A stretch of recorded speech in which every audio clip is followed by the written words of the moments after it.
Welcome, everybody.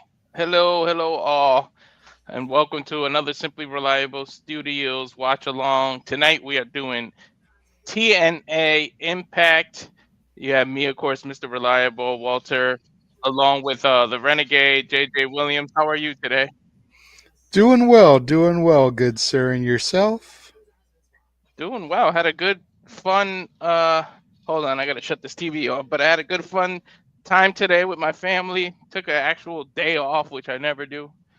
So overall, I had a good mental day too. Right on.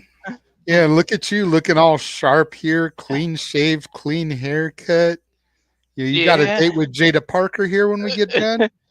No, but Friday's something special that we got on our channel, so we all got to look a little sharp for that.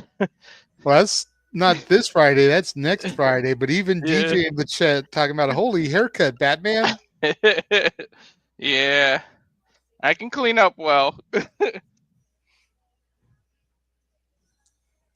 But yeah, we got an exciting lineup. Old school people. If you've been watching wrestling, I still can't believe some of the matches we're gonna see tonight. So why don't we get into it and start talking about it? Yeah, we can get into this really quickly. It's good to see DJ in the chat supporting us. So these are in no real particular order. I just kind of organized them the way that I felt like they seemed fit. So, first thing we're going to discuss, we got six-man tag team action as the Aztec Warriors, Octagon Jr., and the Laredo Kid team up with Chavo Guerrero Jr. Yes, Chavo Guerrero Jr. to take on the team of First Class, Casey Navarro, and AJ Francis, and Frankie, the king of TNA, Kazarian. What Should year is be this again? 2025. Okay, just double checking. Hello there. Yeah, I mean, Chavo Guerrero, they're only doing this because they're in El Paso.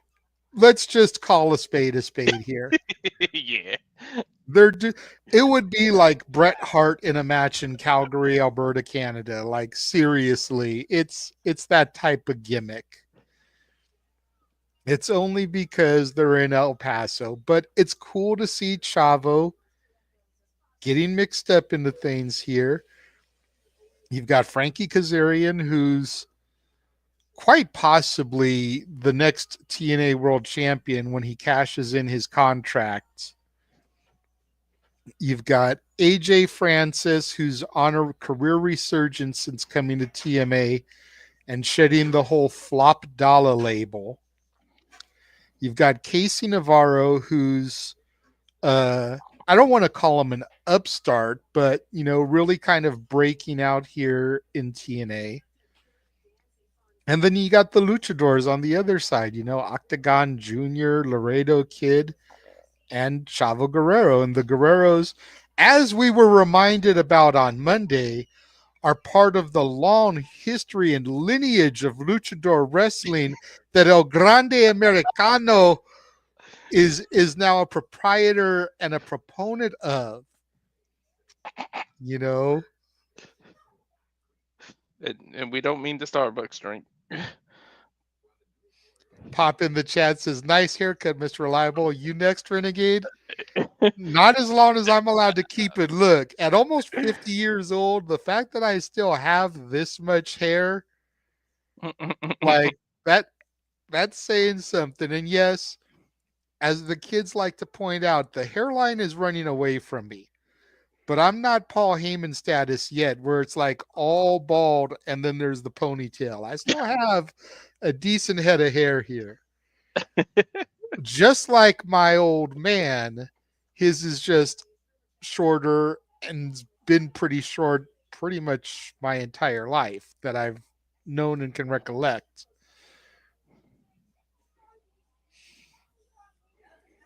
Yes, like Eddie's nephew Chavo. Yeah, I'm on the same boat. I didn't even know he was still at. I don't think he's at. I think he's just doing it one time, to be honest. Like JJ said, because it's El Paso. I mean, he may end up on more episodes during this little run because I'm not sure how many episodes they taped here in El Paso. I think they only did two because they're doing a run. I think tomorrow, as a matter of fact, they're going to be in, I think it's St. Joseph, Missouri Okay. for a taping to get the couple of episodes to lead into Unbreakable. Mm. So they may have only done two episodes, so we may get him this week and next week. But I don't think we'll see him past the El Paso tapings, that's for sure. Oh, okay. But you got to figure the Luchas are going to get the W here, right? I mean, number one, whoever has a money in the bank style contract usually loses all the way up until they cash in. So that would make First Class and Frankie have to lose by default. And you don't bring Chavo back and then have his team take the L. Exactly. You know what I mean? Like, I just don't feel like that benefits anybody. That would show no class. Then we've got the first of two NXT crossover matches is Ash and Heather by Elegance with their personal concierge take on NXT's Chemical X, Gigi Dolan, and Tatum Paxley. Conspicuous by her absence these last few weeks, I haven't seen Shotzi with them for a minute. So it'll be interesting to see if Shotzi gets involved here. Are they kind of keeping her off TV because they figure to move her back to the main roster? Did she get injured again? You know, not really sure what the status is with Shotzi. But with the personal concierge being out there, it would be kind of interesting if she interjects herself to kind of be equalizer there. Yeah, I don't know why she's off of TV. That's a good thing though to admit that she might be on and not a good thing, a good call that she might be going back to the main roster. But I figure NXT's got to get the win since it's a non-title match. That's my assumption. That way it leads to maybe getting a title shot, unless the concierge interferes and costs it. This is kind of a toss-up for me, to be honest. Well, and let's not forget, last week we also saw the Meta Girls, Jakara Jackson, Lash Legend, get involved in the ring. And we also saw Spitfire, Jody Threaten, Danny Luna. So this could be kind of like a eliminator match where Mm-hmm. if Gigi and Tatum lose, they don't get a title shot because maybe they're going to build to Lash and Jakara. You know, we also saw this week on NXT about how the Meta Girls were going to go to TNA and win the Knockouts titles. So maybe the grander scheme of things here is that the Meta Girls are going to get involved and then set it up so that they get the title shot going into Unbreakable. Right ahead of Okay. Stand and Deliver. Okay. Yeah, that makes sense. We'll have to see. Then we've got Eric Young with the Northern Armory taking on Ace Austin. I feel just by looking at the image here, the numbers advantage is in EY and the Northern Armory's favor. But let's also not forget that as of late, since Chris Bay went down with his injury, Ace Austin has been running with the Rascals. So I could Mm-hmm. see the Rascals getting involved here to play neutralizer, maybe set up a 6-man between the two sides going into Unbreakable as well. Mm. Plus, Eric's been trying to recruit. Like, is he an X Factor? Steve Why is it Macklin, yeah. Steve Macklin? Yeah, so he can be an X Factor in this match too. I don't know. Yeah, actually, TNA's doing some good booking because it's not as easy to call every match that you would think. Yeah. Yeah. I mean, again, just looking at the image, you would assume EY is going to get the dub here because he's got the numbers advantage. But we also don't know what's going to happen going forth. If there's going to be a schmoz finish, disqualification, who knows? Yeah. One of the Either. matches I'm really looking forward to is this one here, as Nick Nemeth, along with Ryan Nemeth in his corner, takes on Leon Slater. And Leon Slater is, again, kind of like I said about Casey Navarro. He's that guy that's really been making a name for himself. A lot of people with this partnership are saying they want to see Leon Slater versus Javon Evans. And I'm Mhm. all about that. As much as we wanted Moose and Obafemi, I'm kind of here for Leon Slater and Javon Evans too. Yeah. You know, my son ran something by me, and I don't think it'll happen. But he said, "Man, you keep talking about trick, and that. What if Javon is the leader of that group, and much like he tries to come up, but I was like, one, you're twisted. Two, I don't. He won't work as a heel to me. I mean, maybe he can make it work, but nah." I think it's just Well, partly me trying to not want wishing it into existence because I don't want to boo that hold, guy. hold on a second though, because there's a little bit of validity there if you think about it, because part of Dark Slate's whole MO is they've been overlooked for Mm-hmm. so long. Dion Lennox was there in the background for months and was kind of ignored, wasn't really taken seriously. He was always that good looking dude with his nose in a book. So here's Javon Evans, who's trying to warn Trick, and he's being overlooked. He's being pushed to the side. He's being cast off. Trick's not taking him seriously. Javon could be trying to tell Trick, and because he's not listening, it would totally fall in line with the Dark Slate's MO about being overlooked. Again, the devil that's right in front of your eyes the whole time.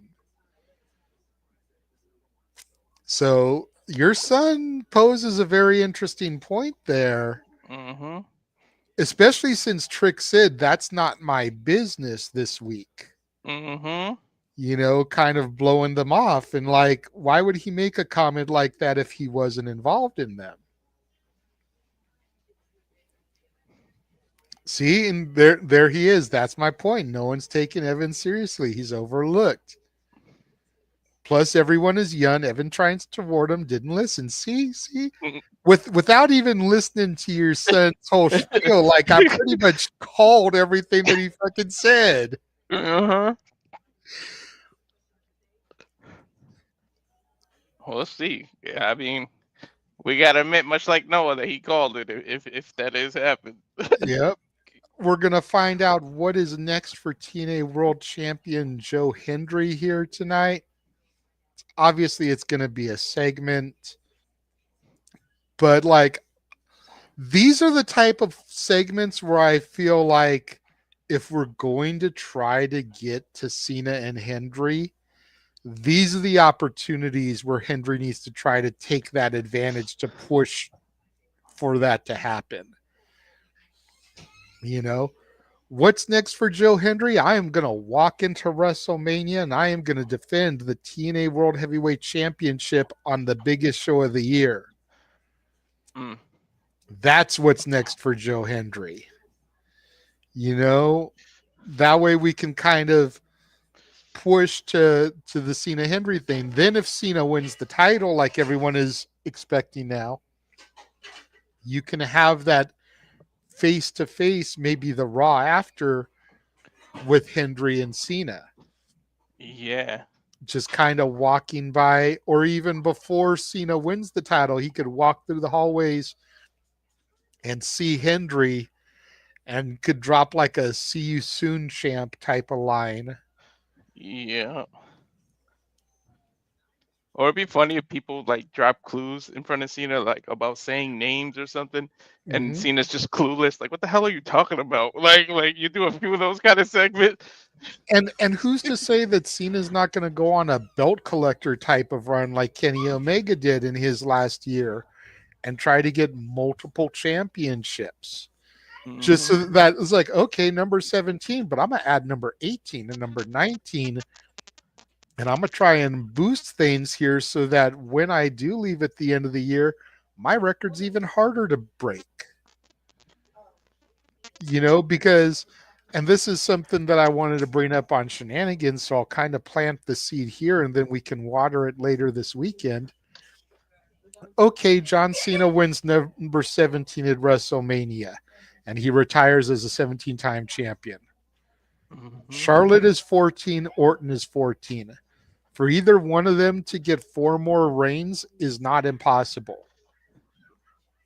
And then you just shatter Cena's record here within the next 3 years. Not only that, but if he goes on a belt collector, it goes with him saying he wants to ruin wrestling. Because wouldn't everybody accuse him Mhm. of ruining wrestling if he did that? Hmm.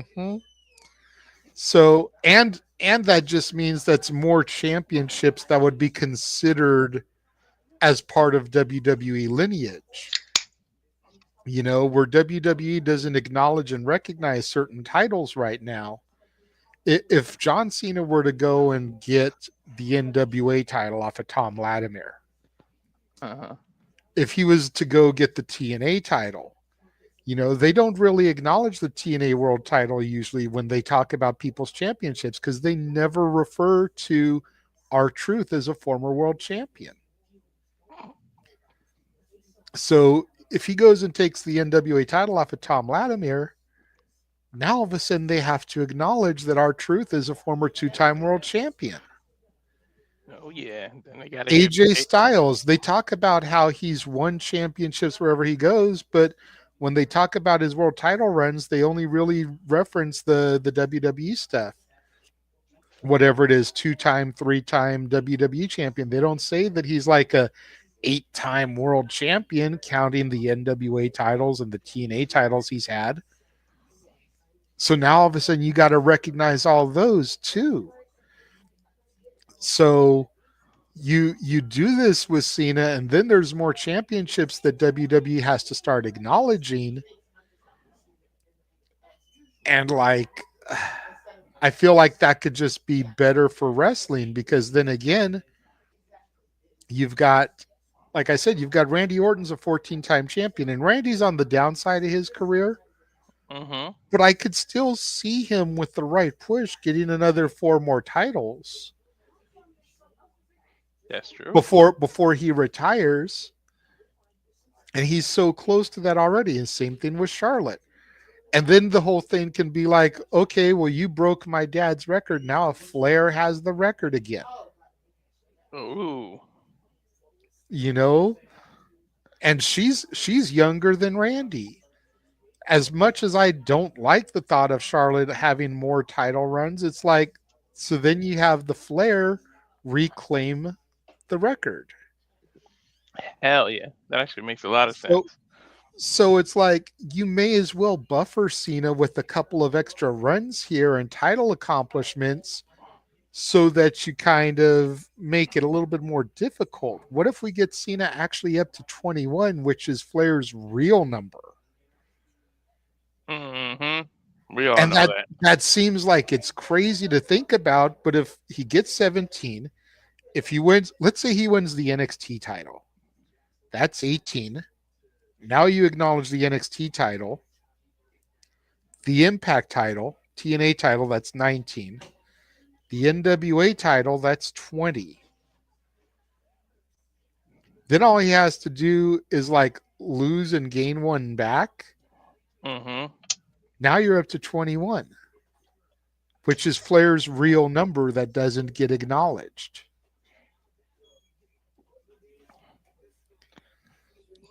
I That's just true. think it doesn't make a whole lot of sense to get him to 17 when there's other people so close to his heels and you're just going to take that away from him so soon. Yeah.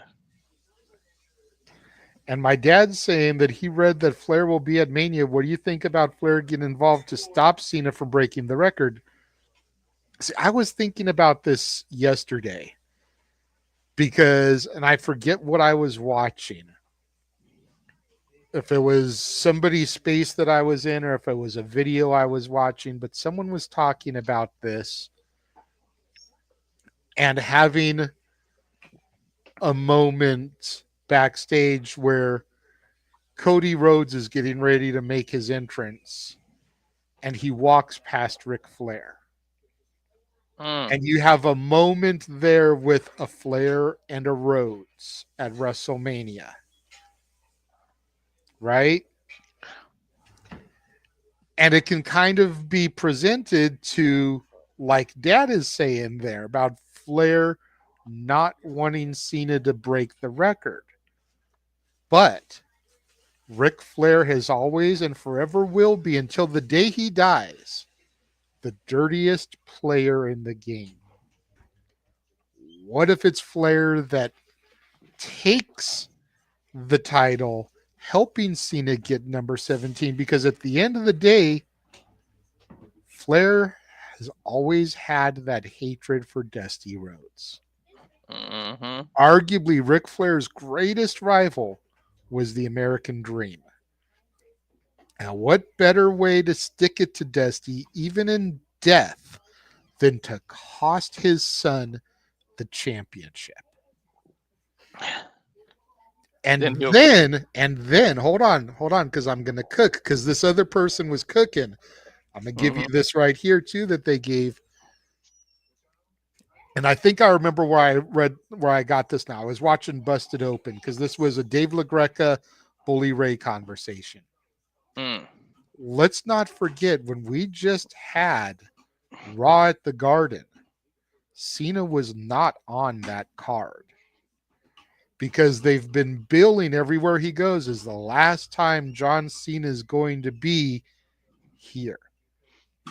So what if this ruthless aggression PLE that we're going to have at the end of the year is at the Garden? Holy hell. And that's where Cody gets it back.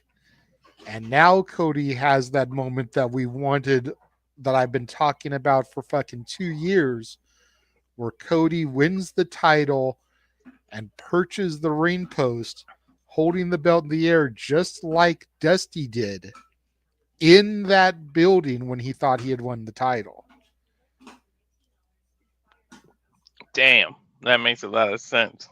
And that's why Cena wasn't at the Garden, because they want the last time he's at the Garden to be the last time he's booked there. And WWE has a plan to go back there. Mm. Yep. So just saying. Damn. I kind of want that to happen now. That makes a hell of a lot of sense. And plus, with the thing about Flair, Flair gets one over on Dusty, and that Dusty can never get back because he passed away. So it's like Flair can Mhm. always say, "I got one over on Dusty." So now how do you book it? You've got Cena, you've got The Rock, you've got Travis Scott, you have whoever else may be part of Rock's new corporation, right? All coming with him at WrestleMania. So what does Cody do? How do you counter that to set up this huge screw job moment? You have Cody come out with Ric Flair, Arn Anderson, Barry Windham, and Tully Blanchard. You have Cody coming out with the Horsemen, the Hall of Fame Horsemen, just to have Flair screw Cody because the Horsemen hated Dusty too. Let's Sure the not hell forget did. about how the Horsemen jumped Dusty and broke his fucking arm. Hmm.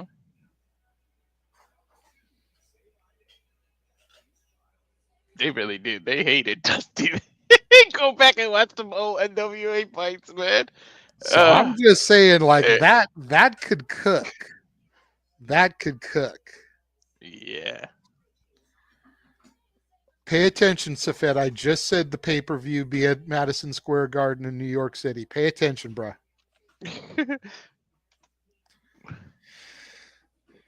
That's literally what he just was spewing on. I don't think it would lead to a match because if we're being honest, nobody wants to see any of those four horsemen in the ring again. They don't. Flair looks like he's going to die every time he gets into a ring. Arn has said multiple times he's beyond fucked up and can't do it. He might be able to deliver a spine buster like he did at Mania 17, but that's about all he can do. Tully and Barry are probably in the best shape out of any of them, but no, I don't think it would lead to a match. It would just be a moment. The only time I would want them in the ring again is to accept the Hall of Fame induction as a Four Horsemen or something. They already have. Yeah, they already have it. Inducted. Exactly. That contingent, along with J.J. Dillon, is the contingent that got put in the Hall of Fame. That's why I suggested it. Yeah, that's the if you celebrate them, that's the only time I want them in the ring again. Some kind of celebration or something, not no damn match or something. Or Tony escorting his daughter in the WWE. Like, that's the only time I would want to see him get in there and not physically involved, but like hold the ropes for her or something. And I mean, again, and I'm not trying to give Charlotte more than she deserves, because trust me, I don't think she deserves a whole hell of a lot. But if you're going to build that kind of a story, then I think it would also be fitting to make Tiffany versus Charlotte the night one main event. That way, going into that moment, you can tease the fact that a Rhodes and a Flair have headlined WrestleMania. Having Charlotte headline night one and Cody headline night two. Two names that are synonymous with professional wrestling headlining a WrestleMania, because Rick never headlined a WrestleMania. Even when he was WWF champion, his match was put in the middle of the card so Hogan could get the main event. Him versus Michaels didn't headline. Should have, but it didn't. And Dusty was the fucking black and yellow polka dot man. He definitely didn't get a headlining moment at WrestleMania.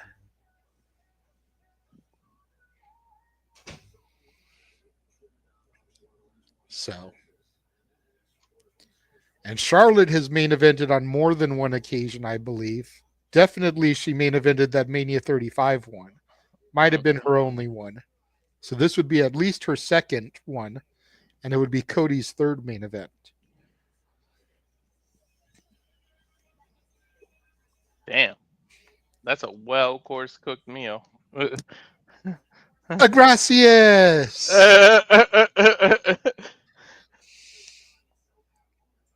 Damn. we went from Nick to that. But yeah. Bad to bring it down to TNA. Yep. Because we went off, but Nick is freshly healed too. I agree with you, Safet. I don't think the build for the match is good enough to have it main event, but if you're going to do that in night two, I feel like it would be perfect to have it main event night one. All right, I've got the access thing. I know you're going to be watching on TNA Plus. It just started the highlight video with Mustafa Ali. Mm-hmm. Just so we can try to get synced up here. And again, as we always say to those of you that are watching along, please don't post anything until we react to it or call it live. If you want to be in complete sync with us, then pause. Make sure you're perfectly synced with us. Right now, we got a little highlight package of Mustafa Ali. He's talking to Mean Gia Miller, the Great Hands, and Tasha Steeles. And now got Ryan Nemeth on our screen. You want to talk about a viral disease? Oh my god. My big brother. Yeah, I'm so annoyed by this dude. You know what? I will give him credit. He's a good heel. Hmm. He's doing a good job getting us to hate him. So I can't be too mad.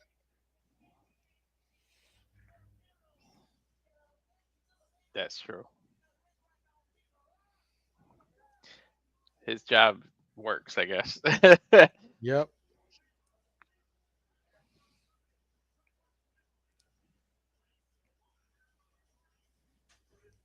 And now we're transitioning to the system. Of course, we do not trust the system. In Ali, I trust, but I do not trust the system. I don't trust Elijah too much. I feel like, man, I feel like one of these times it's gonna hit Joe Hendry in the head with that guitar. I've been calling it. You have been, and I'm sure it'll come at some point. I think we got to save that for a big pay per view, though. Yeah. Slammiversary, something like that. It's got to get the right build. You can't just pull that on an episode of Impact. Oh yeah, Got of to be a course. moment. And you got to build it because the two concerts against each other are gonna be ridiculous. Mm-hmm. We are starting off with the personal concierge in the ring, so it looks like we will be starting off with our knockouts tag match. Wow, The they're gonna start Timu right. Pee Wee Herman. Love that one. You want to hear something hilarious? What? You know, in my research for La Princesa, I actually Mhm. discovered she used to be managed by this dude. Really? Yep, Oh, that's she new used to to me. have La Princesa had her own personal concierge at one point as well. So, I mean, it makes sense when you think about it. A princessa gimmick. Yeah, that They makes sense. have, just like you got the elegance gimmick here, and they've got their own concierge. It's like when you really think about it, it makes sense. Yeah, it does. But yeah, she actually used to have him. So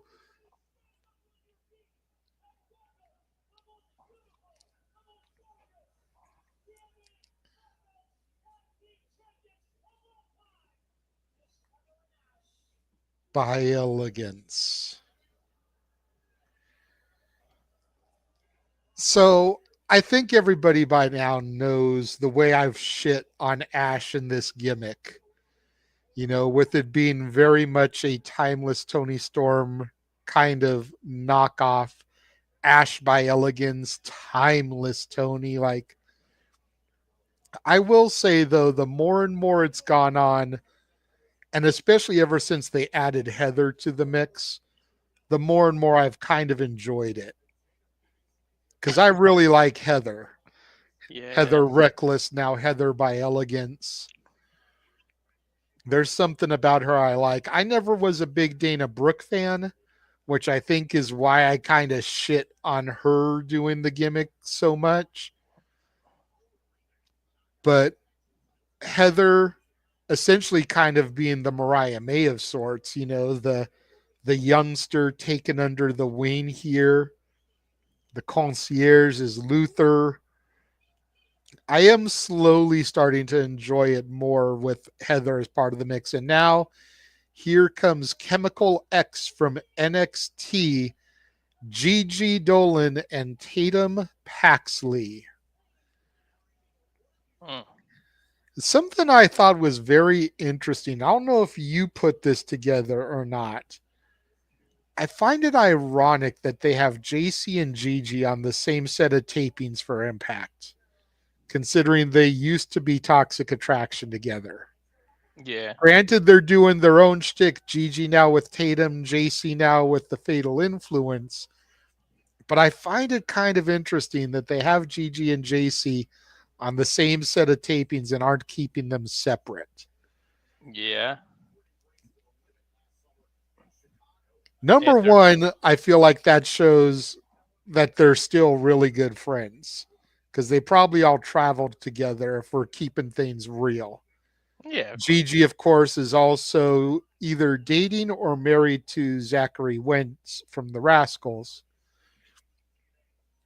But, I just kind of piqued my interest there when I noticed that and put it all together. And of course, stay tuned after Impact. They will be doing Sacrifice, an encore television presentation on Access. Mm, Got Ash and Gigi in the ring to start things off.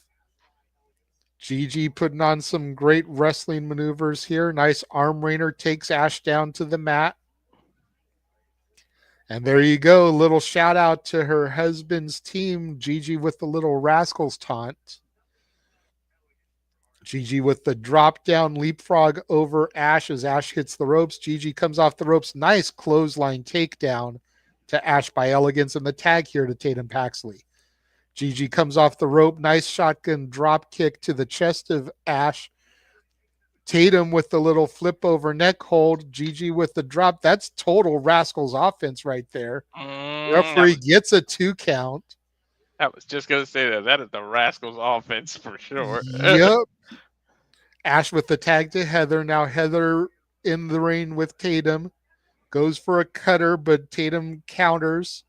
Tatum charges in. Heather sidesteps, starts getting the little head noggin knocker on the turnbuckle. We see the Meta Girls backstage.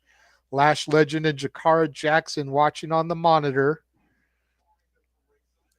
Paxley hits the ropes. Nice clothesline takedown to Heather.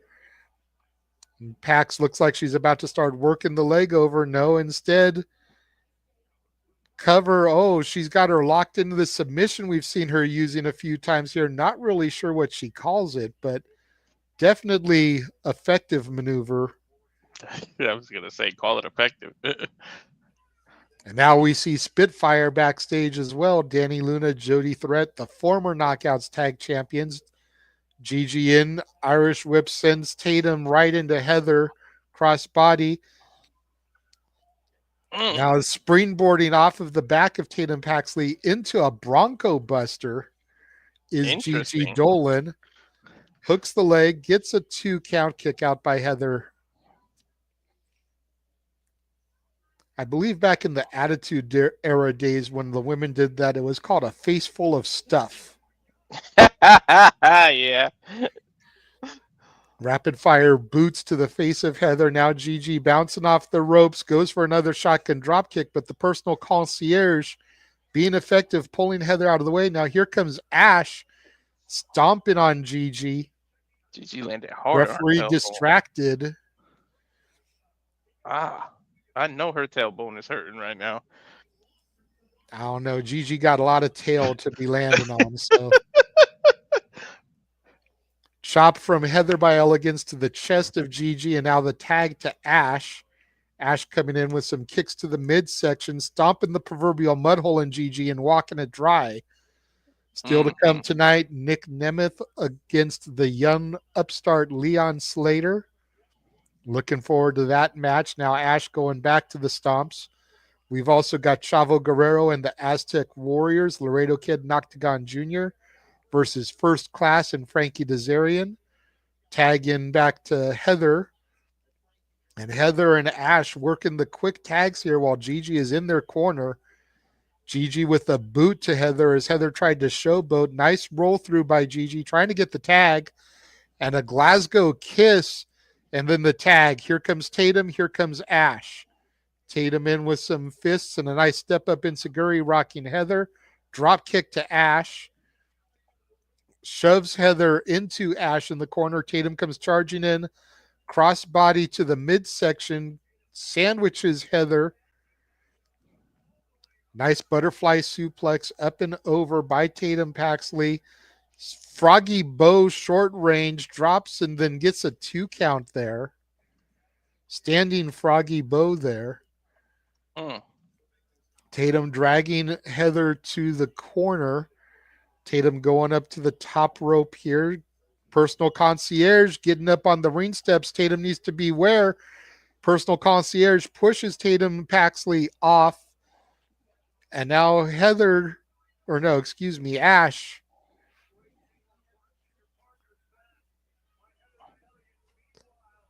Mm.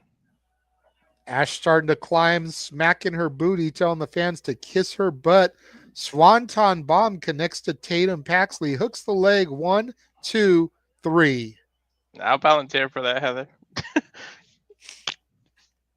The winners of your match, Ash and Heather by Elegance. Oh, actually, was that? That was Ash that hit it. Yeah. Never mind. If it was Heather, I would have been. It is hard to tell them apart at first glance. Ash is a little bit taller. Mm-hmm. Heather has the thigh tattoo, and Heather's wearing the black trunks, whereas Ash has red. Yeah, which is funny because they're usually perfectly in sync, and now they got the beefcakes. Yes, the beefcakes with the cake. Mm-hmm. But you know what happens when there is a cake at ringside? Generally, someone's face is going to go in it. Mm-hmm. Look, there's Gigi. Make sure they set up the shot there from behind. And Tatum Paxley sits up. They're slithering over to Ash and Heather. Yep. Gigi has her hands full of Heather. Tatum with Ash. Noggin knocker. Mm. And now Tatum and Gigi have Ash's hair. Ooh. And there she goes, face first into the cake. Did she bite the candle? That. Ugh. I hope that candle wasn't real. Like wax, I'm just saying. All right. Now both of them kind of licking the cake off of the face of Ash there. Definitely cannot do that on the WWE PG product. That is for sure. Mm-hmm.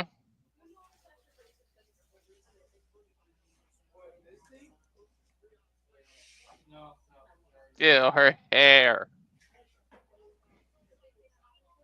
Coming up next, though, it is our 6-person match. Chavo Guerrero and the Aztec Warriors versus Frankie, Kazarian, and First Class. We are on commercial. Fuck television.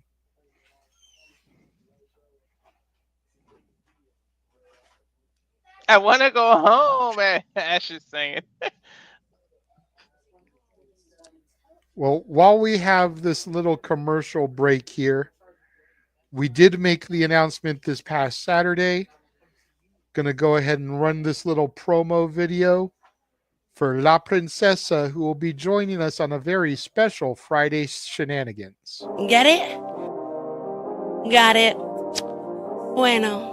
I need to be the best at everything. Yeah, number one. Hustle from the start. Aim to be the best. No excuses, we go hard. Every single day we winning, winning, winning, winning, winning. Every single day we winning, winning, winning, winning, winning, winning. Yeah, number one. Hustle from the start. Aim to be the best. No excuses, we go hard. Every single day we winning, winning, winning, winning, winning. Every single day we winning, winning, winning, winning, winning, winning.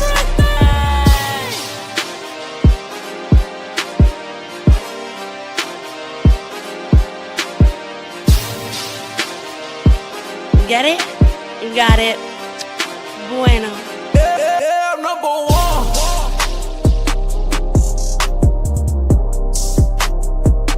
Yeah, number one.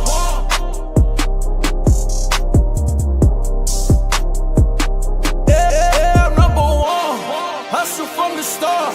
Aim to be the best. No excuses, we go hard. Every single day we winning, winning, winning, winning, winning. Get it? Every single day we winning, winning, Got it. winning, winning, winning, winning. Bueno.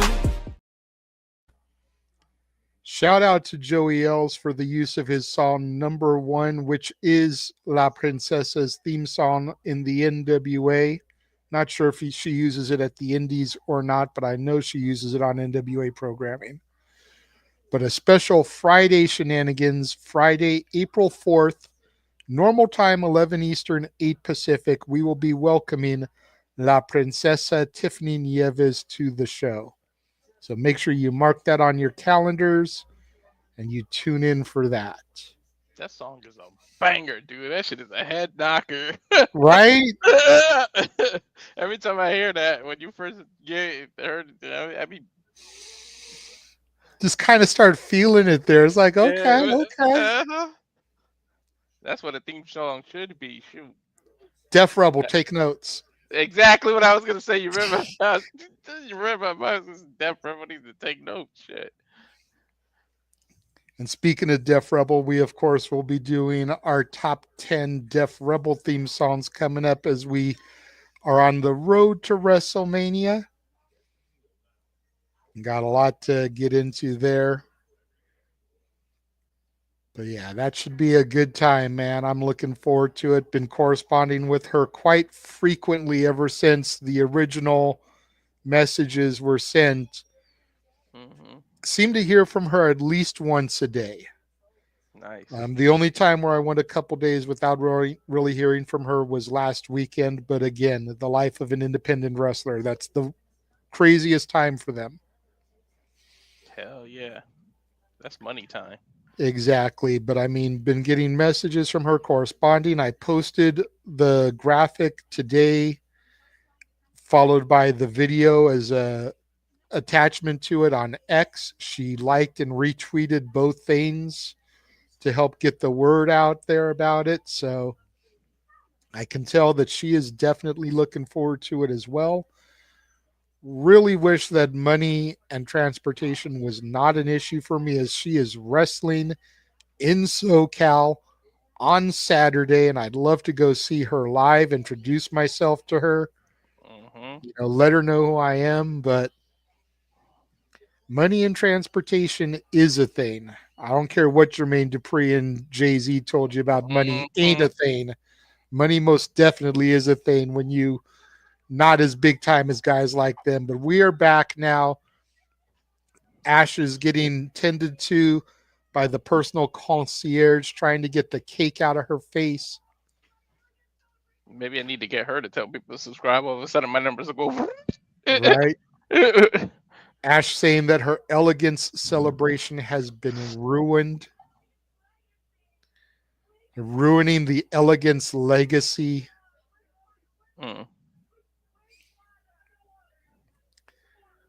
Ash is asking where water is, keeps telling their personal concierge not to touch her. Yeah, I'm surprised they didn't put both their faces in the cake.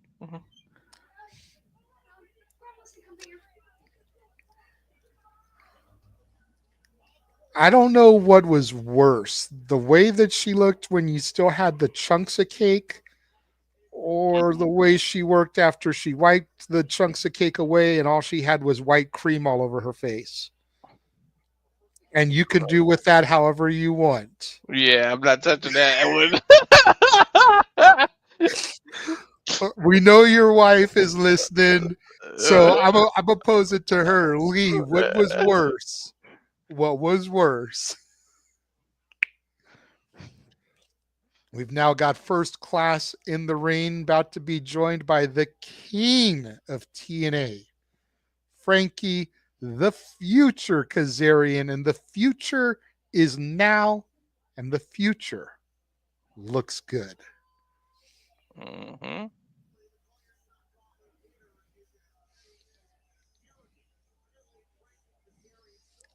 It's a lot of O's there from Safet, I'm just saying.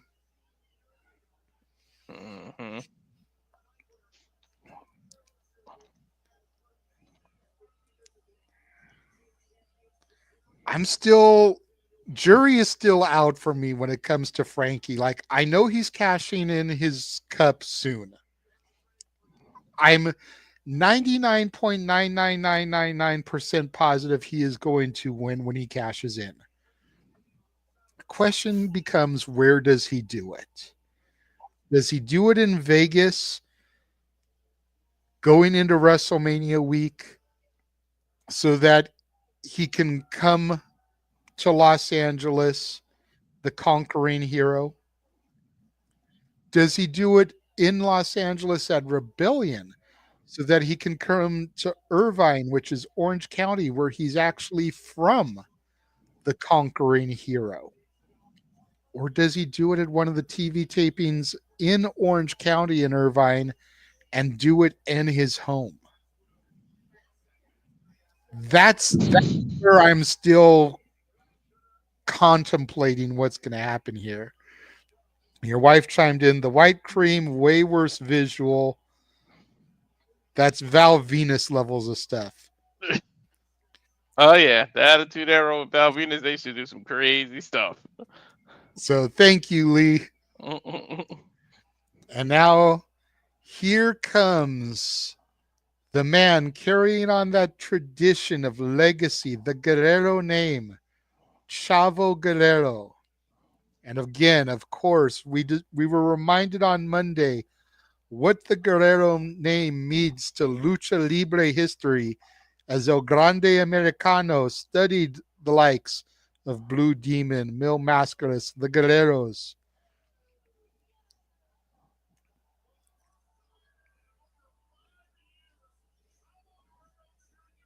Nice crowd reaction for Chavo. Well, obviously, Well, again, they're in El Paso. Yeah. If they were in Poughkeepsie, New York, or Omaha, Nebraska, they would not be giving that kind of reaction for Chavo Guerrero. I'm just saying. And I'm not trying to downplay Chavo's importance, but it's El Paso. I mean, literally, there was an El Paso loves Chavo sign in and loves TNA. Mm-hmm. Also watching closely to see if we see security at any point on this episode, as our boy Gino Rivera, Gino Told You So, was involved in last week's episode, getting chucked out by Jakara Jackson. Going to be interesting to see if he gets involved here. And it looks like we're going to get Chavito starting things off with the king of TNA, Frankie Kazarian. Frankie goes in for a punch. Chavo blocks, dishes out some right hands of his own. Irish whip reversed by Kazarian. Chavo ducks under the clothesline. Up and over, head scissors takedown by Guerrero to Kazarian. And now Chavo goes to some stomps there. Nice arm rainer. Gaining the control is Chavito. Knee to the midsection is Kazarian, though, and a nice elbow to the back of the neck before tagging in Casey Navarro. Oh, Casey here we go. Yep, Casey Navarro now in. Irish whip reversal by Guerrero. Sends Navarro into the corner. Navarro with an elbow up and over the back of Chavito. And then Navarro poses very Eddie Guerrero-esque on the other corner. Beautiful standing drop kick by Chavito, though, drops Navarro to the mat. And a European uppercut from Guerrero drops Navarro. Tag in.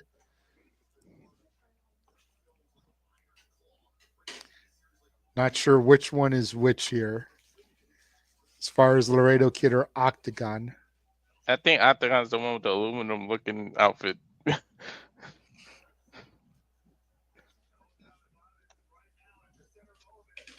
Reflective material, whatever that stuff is. Laredo Kid is in the ring right now. You're right. So nice drop kick here from Laredo Kid, sending Navarro to the outside.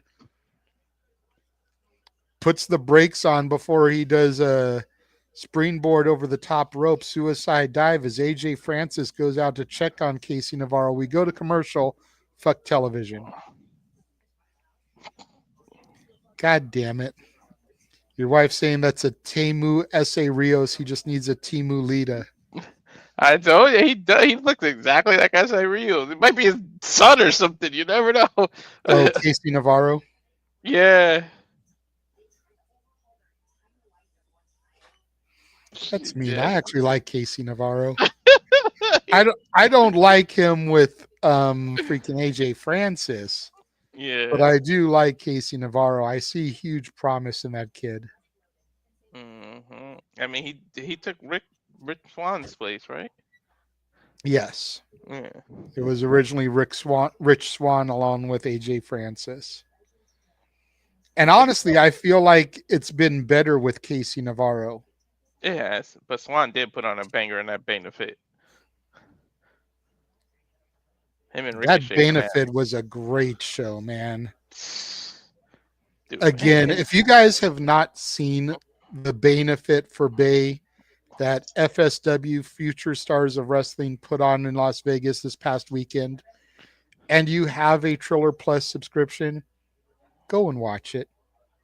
If you only have a regular Triller subscription and you don't have Triller Plus, sign up for Triller Plus.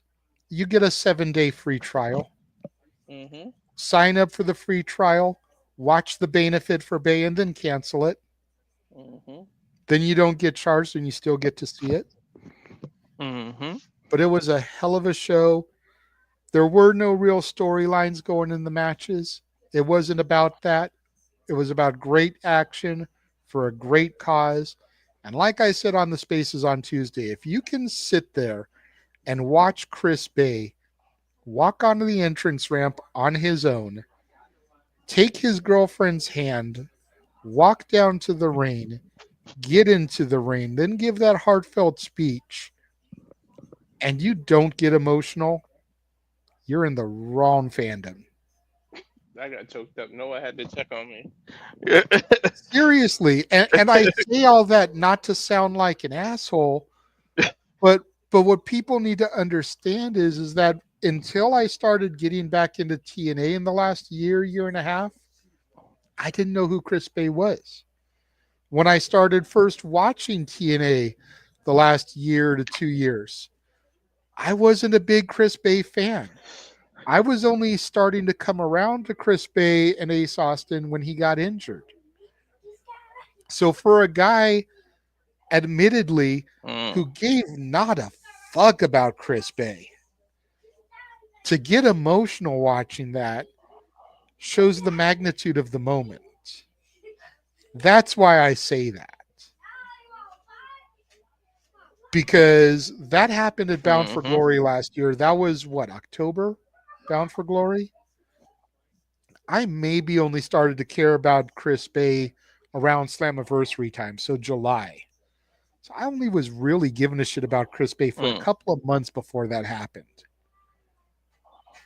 That's the magnitude of the moment. That's why I make that type of comment. Again, not to sound like an asshole, but just to show that I was only starting to care about the man when it happened.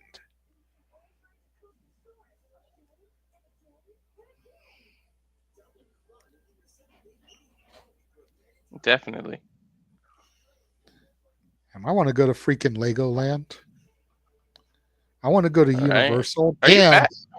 No, I'm watching on Access, so I'm getting actual commercials. So I just saw a Legoland commercial. Now I got a Universal Studios commercial. I'm like, bro, I want to go to Universal. I want to go to Legoland. Oh, yeah, I seen that commercial the other day. I do want to see that. Universal Fan Fest nights. The program may contain subject matter that is appropriate for some viewers. Viewer discretion is advised, and we are back. There we go. All right, looks like Octagon Jr. is now in the ring with Casey Navarro, chopping him in the corner here. Octagon Jr. looks like he's calling for something. Not really sure. Chops Casey Navarro once again. Irish rip to Navarro. Navarro reverses, sends Octagon Jr. into the corner. Octagon gets his boot up. Up and over. Nice takedown there by Octagon. Sends Navarro into the other corner. Octagon goes up. Kicks Navarro in the back there. Nice floating over the back of Navarro. Rolls through. Pele takes him by the head. Nice head scissors takedown. Octagon Jr. showing the skills of a lucha libre performer. He's probably been studying the Gran Americano. Yep. Octagon went to hit the ropes, but AJ Francis got in the way, prevented him from hitting the ropes. However, Octagon still able to get a shot on Navarro, but AJ Francis pulls Octagon up and over Navarro.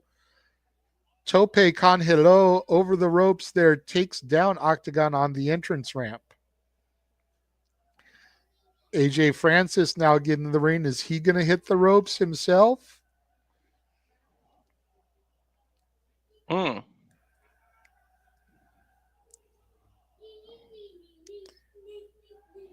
AJ has Octagon Jr.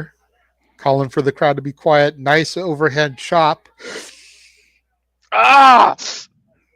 Irish whip to Octagon, sends him right back in the corner.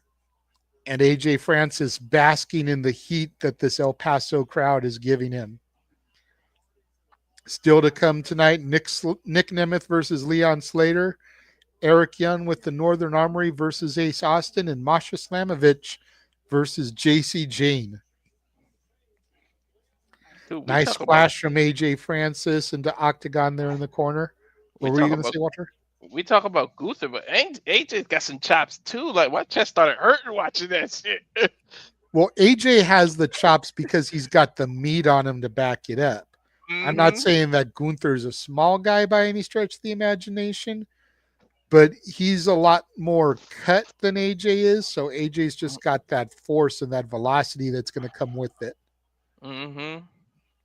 It's the added weight behind him, whereas Gunther has shed a lot of that excess weight to get into shape. Mm-hmm. Laredo Kid on the shoulders of AJ Francis. Octagon in the arms of AJ Francis.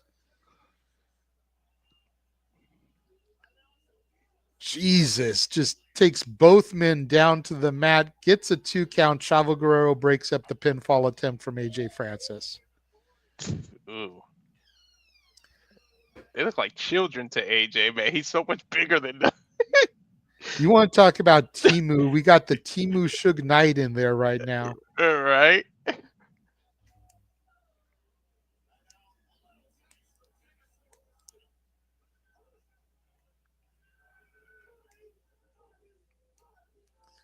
First class, all about that money, money, money. And here comes Kazarian trying to get in the middle of their spotlight there, and they don't want to share the spotlight with the king of TNA. Navarro in gets a 2 count on Octagon Jr. Give Octagon some credit. He got hurt. He's been kicking out of some stuff now. Yep. Coming up next, we're going to have a war of words with Mance Warner and Sami Callihan. Got to wonder what Steph DeLander is going to do in that scenario. Uh-huh. Octagon tries to get to his feet. Casey Navarro throws him back down to the mat, hooks the leg, gets a 2 count kick out. Casey Navarro with a nice little choke hold here, has to be careful. Octagon back up to his feet. Nice back elbow, rocks Navarro. Octagon off the ropes, runs into a super kick by Navarro. Navarro off the ropes, ducks the clothesline from Octagon. Both men crash into each other in the middle of the ring. One of those situations where whoever can get to their feet, get that fresh tag, is going to have the advantage for their team. Both men crawling. Octagon gets the tag to Laredo Kid. And in comes Frankie Kazarian. Looked like he was going to go for Chavo at first, but decided to divert to Laredo Kid. Yeah, spinning backbreaker on Kazarian. I'm shocked he didn't tag Chavo. Kazarian ducks the clothesline, kick to the midsection, rising knee, clothesline, drops Laredo Kid.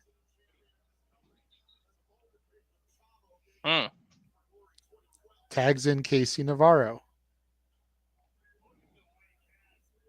Double team Irish whip to Laredo Kid, sends him in the far corner. Kazarian tries to come in. Laredo Kid slaps him. Navarro with a splash, misses. Laredo Kid comes off the top rope, clotheslines Kazarian, who accidentally DDTs Navarro. That was actually kind of cool. And now Laredo Kid with the tag into Chavito. Chavo takes down Navarro, takes down Kazarian, takes out the big man on the ropes there. Blocks the punch. Nice side belly to back suplex by Navarro, or by Guerrero to Navarro, excuse me. Francis in. Guerrero pulls down the rope, sends the big man over the top rope, and it's Chavo and Navarro in the ring. I just thought about it. You know how people have to go, Chelsea Green. Chavo was the original because this song always went, ooh, Chavo. He's the originator of that. Yep. Nice spinning backbreaker there by Guerrero to Navarro, and now Guerrero hitting the shimmy there, trying to get Navarro back up to his feet. Kick to the midsection, hooks him up. One vertical suplex, pops the hips. We all know what he's going for here. There's the second one, pops the hips, looking for the three amigos, but Kazarian in now. Chavo switches focus. One to Frankie, pops the hips. Second one to Frankie, pops the hips. And now AJ Francis in, clubbing shot to the back of Chavo. Is Chavo going to try to get the three amigos on the big man now? Ain't no way. AJ Francis doing a little shimmy. Has Guerrero set up. Very stalling. Is he going to vertical suplex it? Is he going to jackhammer it?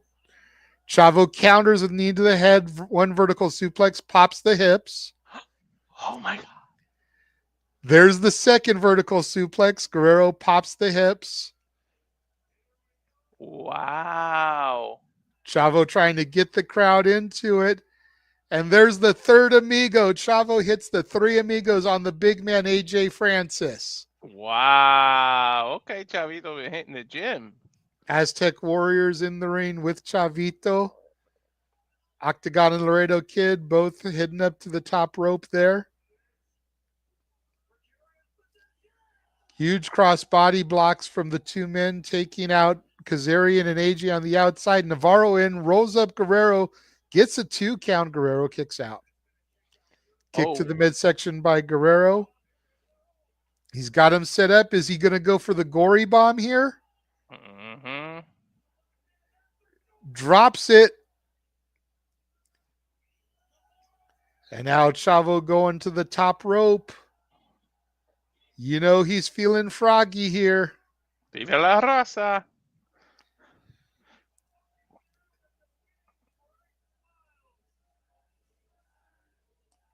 Frog splash connects, hooks the leg of Navarro. 1, 2, 3. Chavo Guerrero gets the team for himself and the Aztec Warriors. Of course, Chavo was going to get the pin. There's no other way to book that. So I want to address a couple of Wesley's comments here. Number one, Steph DeLander is not injured. She's been on television for a while. I think you're referring to Chris Bay, not Rich Swann. Chris Bay's the one that got injured. And I do think that if Chris Bay is able, he will make a return. Mm-hmm. Slow and steady, day by day. He's able to walk. The true test will be when he takes his first bump. Coming up next is going to be the war of words between Sami Callihan and Mance Warner. Again, it's going to be interesting to see how Steph DeLander gets involved in this. We're seeing Santino Marella in the graphic as well. I believe he's going to be the moderator. It's always interesting to see how Santino reacts to shit. Yeah. I think it's going to be, give it at least 2 years for Chris Bay, to be honest. Don't rush. Definitely don't rush. Yeah. I think if we can get Chris Bay back in the ring by Slammiversary next year, I think that's a good goal. Mm-hmm. While we have a full commercial break here, going to take a moment, run our updated watch-along trailer. We will be right back. Here is all the other stuff we will be covering here across the Simply Reliable studios. And now for a taste of things to come.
toda la lucha libre y más.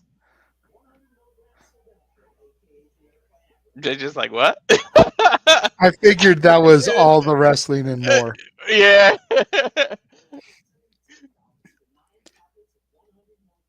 That's because Rich Swann doesn't work for TNA anymore.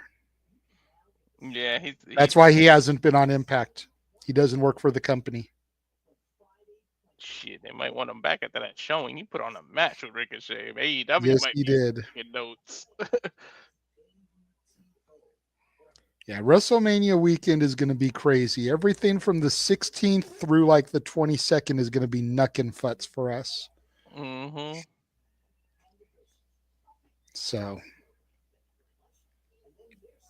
and there's still the possibility of adding even more shit to all that. We just have to discuss it with the team because so much stuff is being added to that weekend. You know, we've got, just for an example, let me see if I can load this shit in here really quickly. But on the Wednesday, the same day as the Dragon Gate show, there's going to be a GCW WWE ID Championship tournament where we're going to have first round matches for the WWE ID Championships. So that is being added to the Wednesday. And then there's also being added to Saturday night. Once night one of WrestleMania is over, once Stand and Deliver is over, there's the GCW clusterfuck that begins at 11 o'clock p.m. Pacific. That's 2 a.m. Eastern time. There's supposed to be like 160-something person battle royal, hence the reason it's called a clusterfuck. So, going to be interesting if we add those events as well.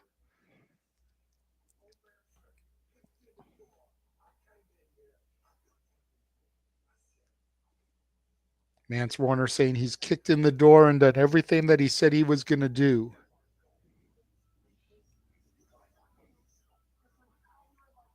Sammy Callahan's calling them delusional. Really?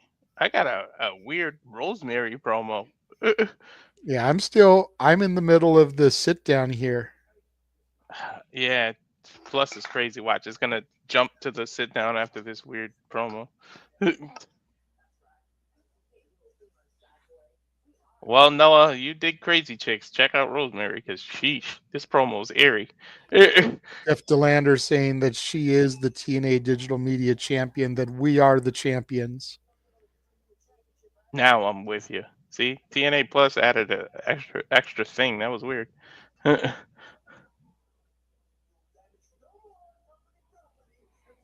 Santino wants a promise that there'll be no more company property being damaged between these two men. I don't think that's a promise they can keep. I'm just saying.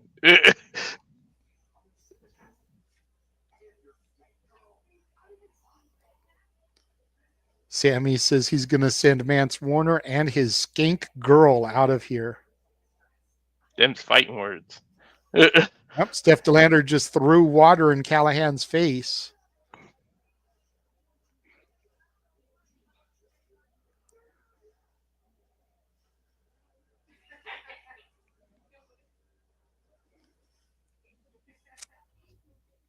Interesting. Interesting indeed. Well, still to come here tonight, Leon Slater versus Nick Nemeth. Ace Austin versus Eric Young. But coming up next, it's going to be Masha Slamovich versus Jacy Jayne. I figured they'd save that for the main event. That's what I'd. Damn it.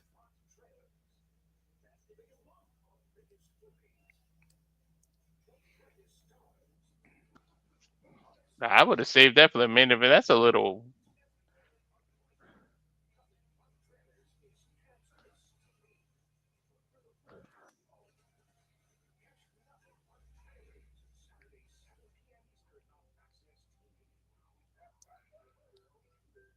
But yeah, so we've got those shows we're contemplating adding to the roster of stuff for that week. Let us know in the comments if you guys want us to cover it all. I know we're going to be tired after the first night of WrestleMania with WrestleMania Stand and Deliver the whole nine, but I'm down to do a late night thing as well because it's the West Coast for me. You know, the show will probably end by the time it starts for y'all. So it's a matter of if y'all want to be up till like 5 a.m. fucking doing a wrestling call after doing Stand and Deliver, after doing WrestleMania, after doing shenanigans. Woo!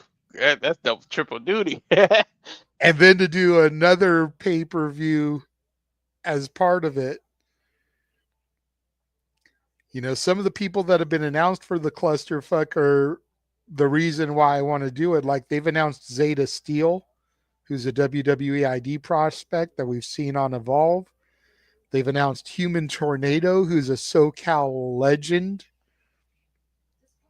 So I wouldn't mind being able to see him and call him in a match. They've announced Nasty Leroy, who's a guy who's actually jumped into our spaces a few times on X, trained at the Nightmare Factory by Cody Rhodes and the team. So if we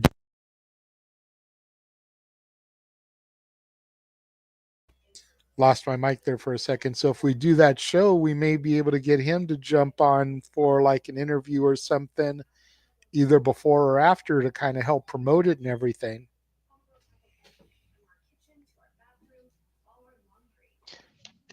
Yeah, that would be good.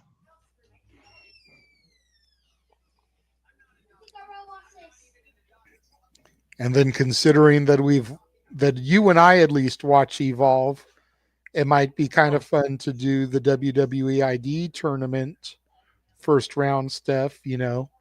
Mm-hmm.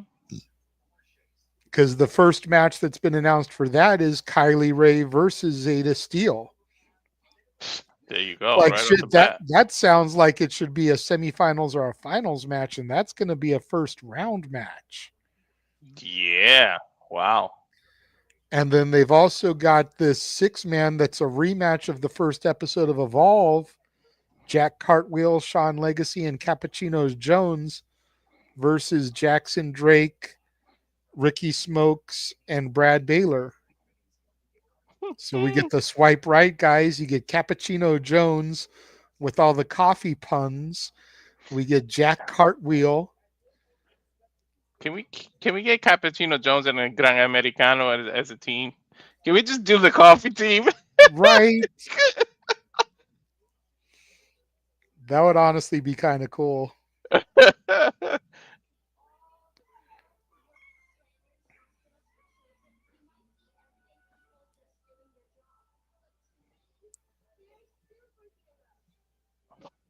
I just got the Magic Kingdom commercial now. I switched to Access TV. I didn't even realize I had it.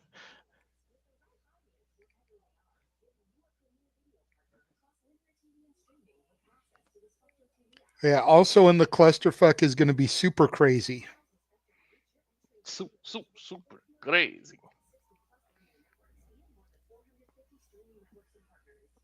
Another Lucha Libre legend. But see, we don't know if they're going to televise the roast or not. They may put the roast on the Peacock network. I haven't heard either way yet. I heard rumors that it's just for them, that they won't, but again, rumors that they're not going to televise it. I think they should. I mean, hell, just like they televise the Hall of Fame, televise the roast. It'd be like the Comedy Central roasts. Mm-hmm. Well, here we go with this match now, representing the Fatal Influence in WWE NXT, the rock star Jacy Jayne. Let me slip into my booker here. Oh, yeah, man. The rock star gracing TNA with her presence, dog. Looking good, too. When doesn't she? Right. See why they call her Fatal Influence. Oh, don't tell me Nick and Leon are going to main event. Oh no, the Joe Hendry segment. Please let that main event. Because going into this, I really thought this was the main event. So did I. That's why it was the last thing we talked about. Uh-huh.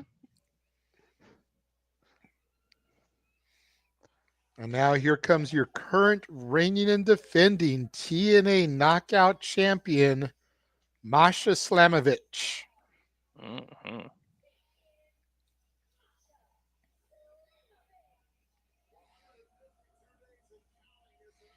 152 days and counting as your Knockouts World Champion, defeating Jordan Grace last year. And defending it everywhere, even in other companies. Even in Bloodsport. Yep. Unfortunately, she is not slated to be at this Bloodsport upcoming, as it is the same night as TNA Unbreakable. Mm-hmm. I still feel like she could do it if she wanted to, because Masha's that badass. But I understand why she's not doing it as well. She'll probably make the next one.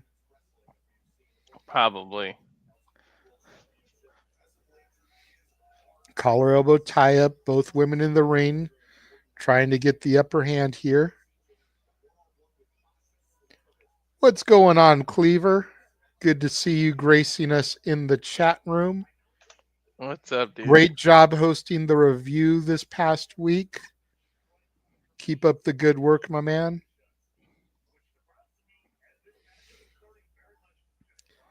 Neither woman has given up their collar elbow tie-up. They just keep a firm grip, rolling around the ring.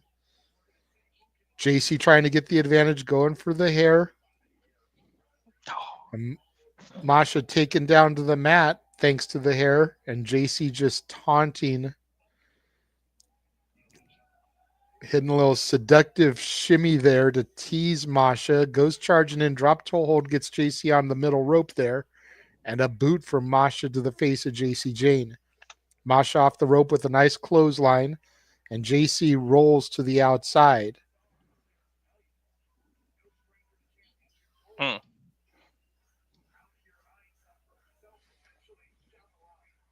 Masha hits the ropes. Suicide dive through the ropes. A little corkscrew action coming through. Takes out Jacy on the outside. Referee out there to check on Jacy. Suicide dive. Thank you. Someone else calls it what I call it. I've always called it that. Yeah, I know. I'll still call the over-the-top rope the tope con hilo, just because I want to differentiate between the two. You know, if I call that a suicide dive as well, I feel like there's no difference. True. So if they go through the ropes, I call it a suicide dive. If they go over, I do the con hilo. Jacy being rolled back under the bottom rope there by Masha. Masha climbing to the top rope here. Jacy sees her and quickly rolls out to the outside, the other side of the ring, forcing Masha to get down. Jacy is definitely in Masha's head right now. Masha off the ropes. Goes for a suicide dive again, but Jacy scouted it. Gets her with an uppercut. And now Jacy on the ring apron here. Nice running penalty kick there. Damn. Looking for a three-pointer. Drops Masha to the mat, and Jacy jaw-jacking the crowd.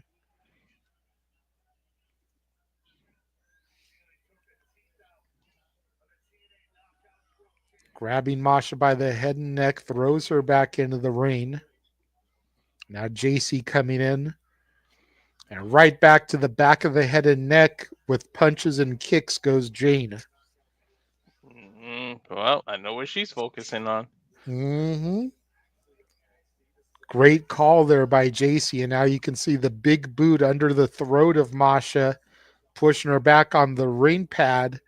Again, working the back of the neck indirectly by having her pushed back like that as Jacy bows to the fans in attendance. Hard to hit the snowplow with a hurt shoulder and hurt back. Yep. And now again with that boot up under the jaw of Masha, pushing her back. We will be, of course, covering TNA Rebellion Sunday, April 27th. Nice cannonball from Jayne to Masha in the corner. Drags her out of the corner, hooks the leg, gets a 2 count.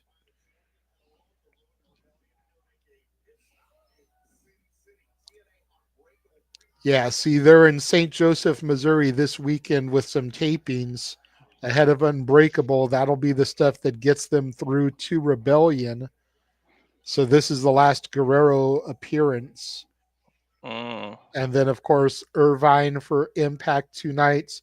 Brampton, Ohio for Under Siege. Slammiversary come July in New York. Nice up and over for Masha. Jacy runs back in with a knee strike, dropping Masha to the middle of the canvas right on the N in the TNA logo. Mounted punches now from Jayne to Masha.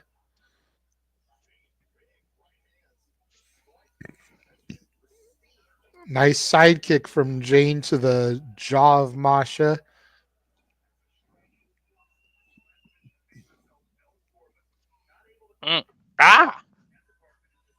Jacy Jayne with the upper hand right now. Still to come, what is next for Joe Hendry?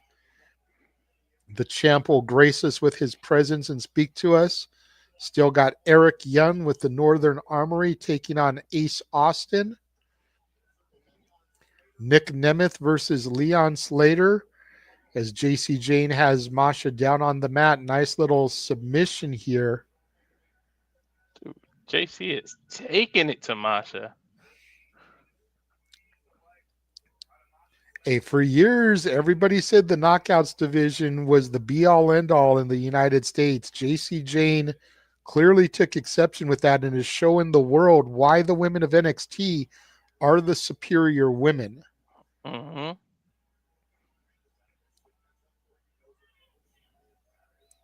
Jacy targeting someone in the crowd, telling them to sit their fat ass down. Masha slides through the legs of Jacy, drop kicks her into the ring. Nice roll through. Nice haluva kick. Masha with a spin kick now drops Jacy to the mat, hooks both legs. Jacy kicks out at 2.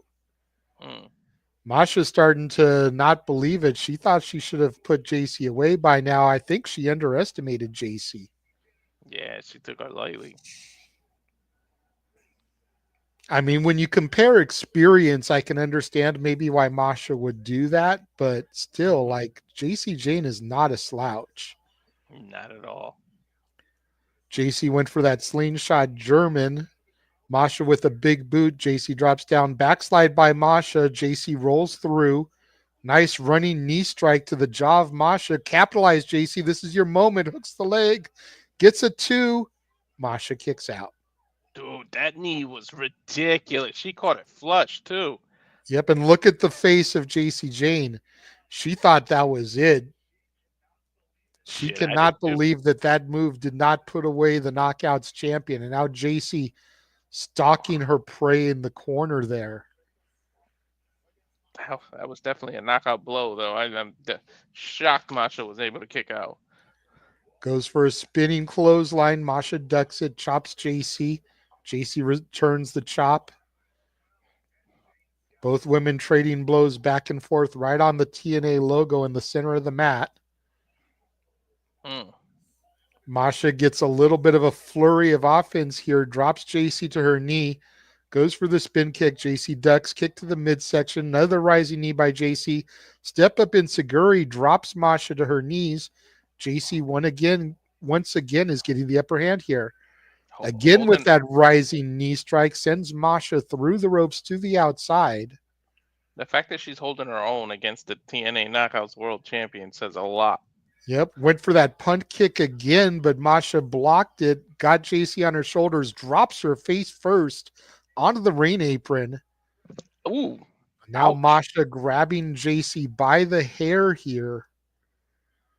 She might be throwing out. Jacy back into the ring. Now she's not out because Jacy's getting up to her feet. Running knee strike by Masha. Rolls Jacy over. 2 count, only a lateral press. Masha did not hook the leg. That may have been what cost Masha the match right there. I'm shocked she kicked out because she was pretty close to the ropes. I thought she was just gonna grab the rope. So did I. But either way, Masha did not hook the leg. That could have been the deciding factor here. Mm-hmm. Jacy back to her feet. Masha looking for Requiem. Jacy out, gets a side kick. Nice running neck breaker, drops Masha to the mat. And now Jacy says that's it. Goes for a senton, misses. Jacy embracing her back, spin kick from Masha. Another kick from Masha. Hits the snowplow. 1, 2, 3. Masha puts away Jacy Jayne, but it was definitely no easy feat for the Knockouts champion. Not at all. Jacy definitely held her own here. Mm-hmm. She had to end it with the snowplow. You know, she hasn't been winning her last few matches. Oh, and here comes Tessa She's been using Blanchard. another one. Hold on, Walter. Here comes Tessa, ground and pound to Masha. Masha trying to get her elbows up, protecting her face. Tessa Blanchard just laying in on Masha Slamovich. All right. You can say hi to JJ. Jesus Christ. No more beard for you to bite. Goodbye. And now Tessa with the championship. But here comes Zaya Brookside and Lei Yin Lee chasing Tessa off.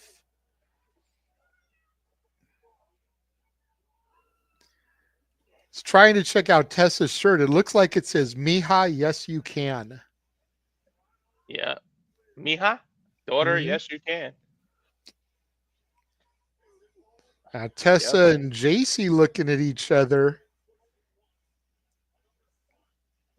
Interesting. Tessa seems to be impressed by what Jacy Jayne did. Dude, I actually want Tessa to win that title.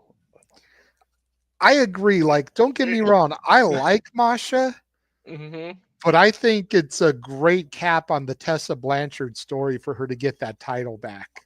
You know, after having to leave the company because of what she said and what she did, blackballed by the industry, goes down to Mexico, reestablishes herself, gets welcomed back into the company, and then to become Knockouts champion again. Like, as much as I want her to do it, though, I'd almost have it rather be at a grander stage like Slammiversary, but I don't know if I want Masha to hold it for another 3 months, 4 months. Like, I like Masha and all, but I feel like the sooner we can get it onto Tessa, the better. She's definitely at. Ooh, she gonna have some heat with that title too. I'm here for it. I want Tessa to win it. Don't get me wrong, Masha's been a great champion. I just absolutely, yeah. I mean, she's literally put that title everywhere. She has carried it on her back, much as Jordan Grace did, much as Deonna Purrazzo did. And I wasn't sure what I would think of Masha as champion when she first won it. Like, I knew she had to win it because Jordan was on her way out of the company, so they had to move the title. But I wasn't sure how Masha would do as champion. And Masha has proven herself as the champion. So definitely. And if what does it say about Tessa to win it off of someone the caliber of Masha? You built her up, made her look this strong, and now when Tessa does it, by proxy, you just made Tessa look very strong.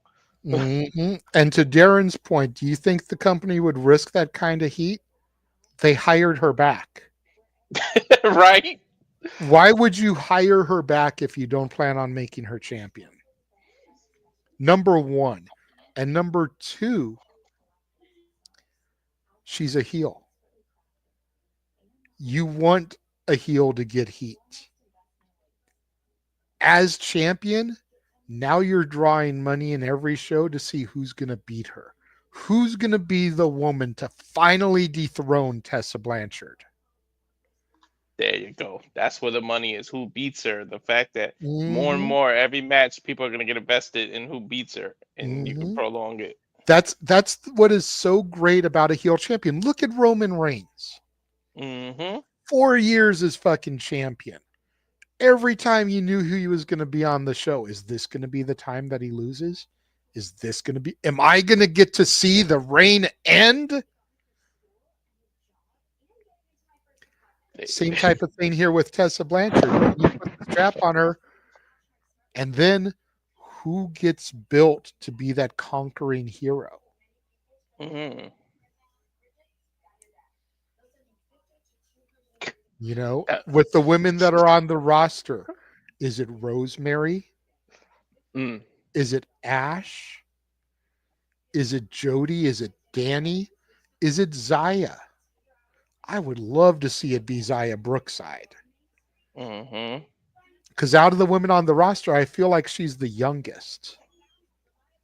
Is it somebody like an Izzy Moreno who could end up getting signed when she turns 18 on May 1st? And the whole thing is you're building Izzy up to finally take down the bully that is Tessa Blanchard. Oh yeah. Or could it be that's the first time that somebody from another company wins, and you use an NXT talent to finally get a TNA title? Who knows? Is it a crossover to your point? Maybe in it's Scarlet Flair versus Tessa Blanchard. Ooh, wow. As we take a look now at this Mike Santana video package here, you know, having to go back home after losing to Mustafa Ali at Sacrifice. I just noticed I had to go crazy trying to put this mic cover back on. The dog knocked it right off.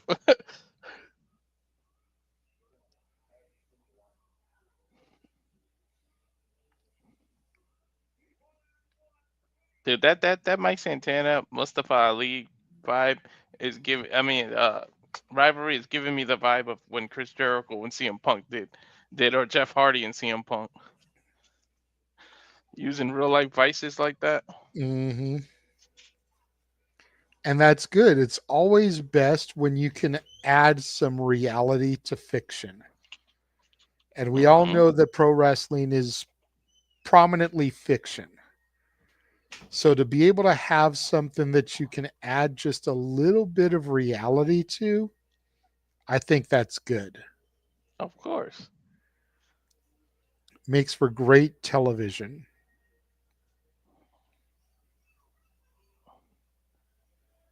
I mean, it's always a reflection of real life. I mean, look at Monday.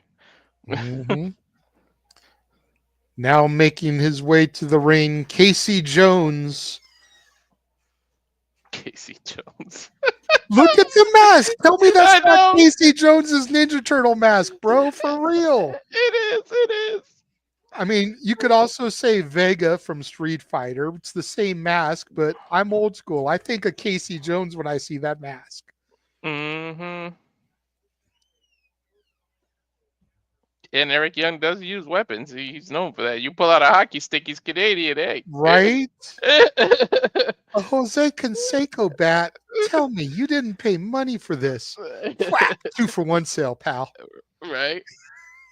Oh, I bet you everybody's too young to get that one. That was one of the best lines in the whole movie. That whole Right. exchange between Raph and Casey, man. Uh-huh.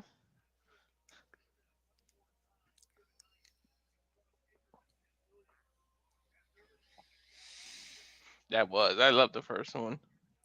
The first two were awesome. The third one, not so much. Yeah, the third one was the Japan one, right? Where they went back in time. When they went back in time. Yeah.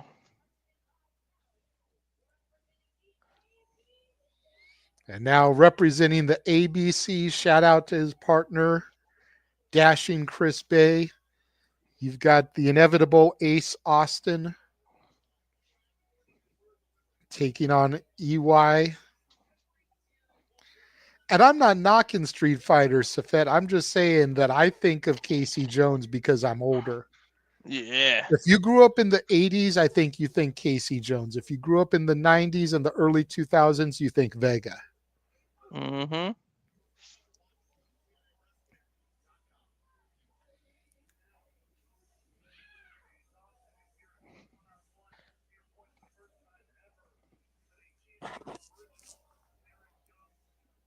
Especially since he doesn't have the blade with it. If he had the blade, then you think Vega. Yeah, the Yeah. little Wolverine claw. Yeah. Bell sounds. This match is underway here. Both men kind of circling, collar elbow tie up. Ace Austin with the early advantage, but Eric Young reverses to a nice little hammerlock. Ace Austin with the roll through, flipping through, gets control of the hammerlock, but Eric Young with the right hand just drops Ace Austin to his knees. Mm. Ace Austin checking, making sure he's not bleeding after that right. Eric Young jaw jacking to the cameraman. I would have checked too. He hammered him.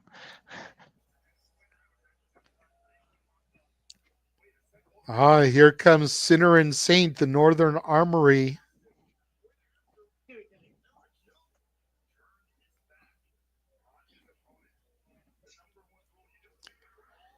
Referee distracted and Eric Young able to take the advantage, dropping Ace Austin and then stomping on him. Boots to the face and the chest there. Eric Young with the dominant position here in the early going, using the numbers advantage like we figured he would. Irish whip sends Ace Austin into the corner. Up and over goes Ace off the rope. Ducks the clothesline from Young, but Young with a kick to the midsection. Sets Ace Austin up, but Ace counters into a roll-up, hooks the legs, gets a 2 count.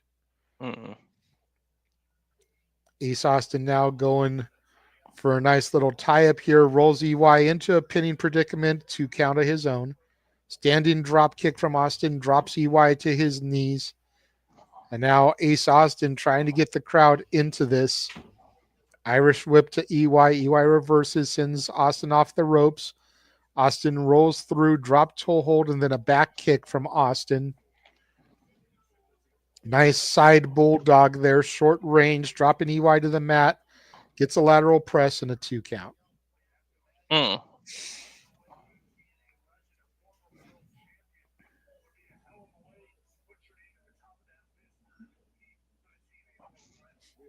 Your wife says you look like Dr. Evil, but with a dog instead of a cat.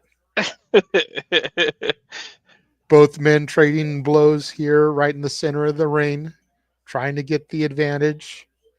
As we take a look again at everywhere TNA is coming to a city near you. May 23rd, Under Siege is that's my son's birthday.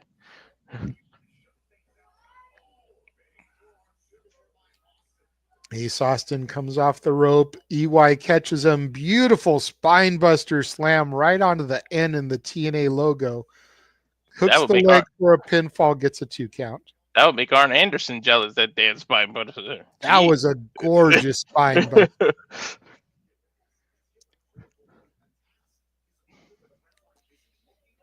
EY grabbing Ace Austin by the hair, draping him over the middle rope there right in front of the Northern Armory. EY jaw-jacking with the ref, so the Northern Armory taking advantage of the distraction. Nice right hand to the mush of Ace Austin. EY hooks the leg, gets a 1 count on that exchange. That's funny is that Ace Austin usually gives up the power game, but he has the speed game. With Eric, I mean, Eric can match him with speed, and I think Eric has the power advantage. So Ace Austin is like kind of at a disadvantage in this match. I agree. Great take there, Walter. EY, having been a smaller guy for a good chunk of his early career, definitely has the speed and agility. Then he put on the muscle mass there to be more of a main eventer. So I think you're right there as far as the strength. And then in addition to both of those points, he's got the numbers advantage on the outside with Sinner and Saint, his Northern Armory. Nice atomic drop from EY to Ace Austin. Ace Austin ducks under the clothesline with a short arm clothesline of his own. Ace Austin needed the midsection, rising knee strike, side Russian leg sweep. Ace Austin trying to get a little bit of offense here, getting a little bit of a flurry. Jumping leg drop from the inevitable one.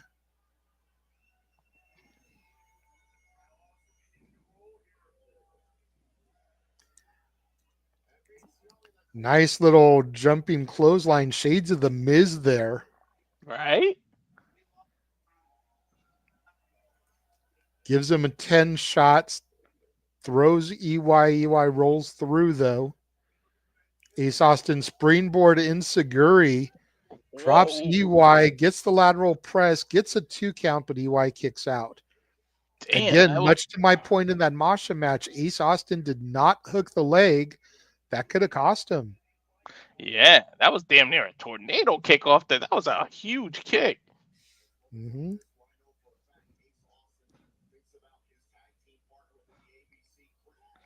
Ace Austin setting EY up on the top rope here. Again, if you'd like to support Chris Bay and you're watching this, scan the QR code on your TV right now.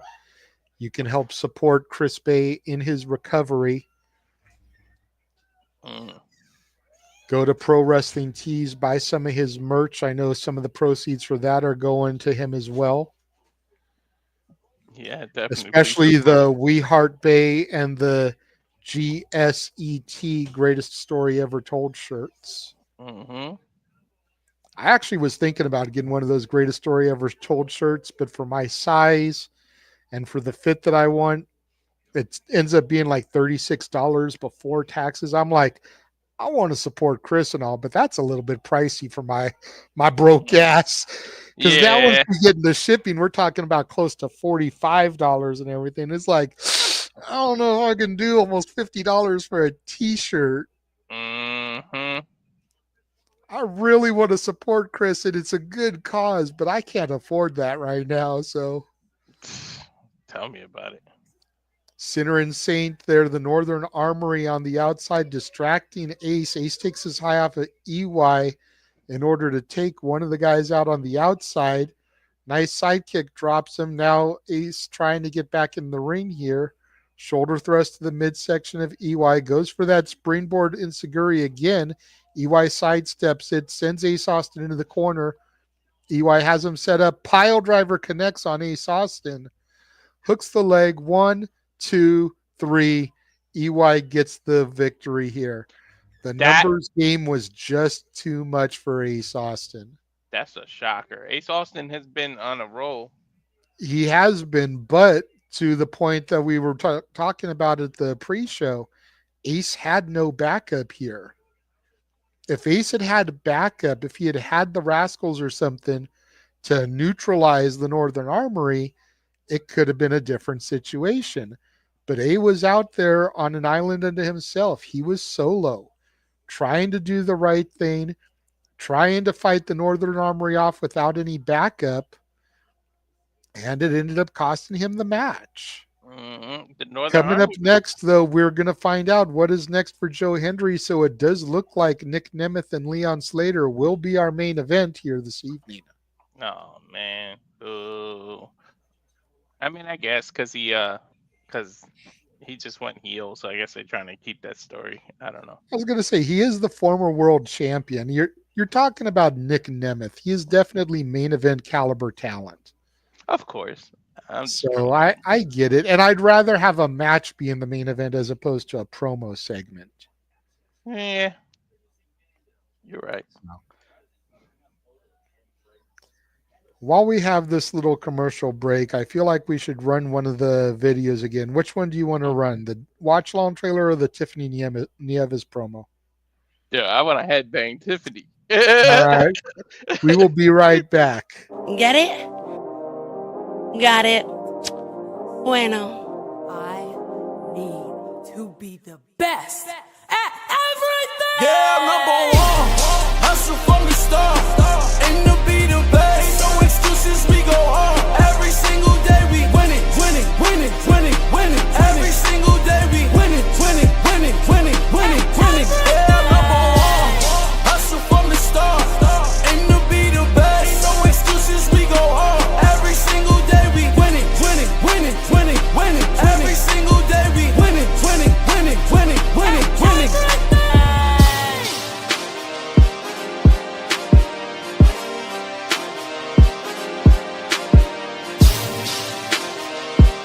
Get it?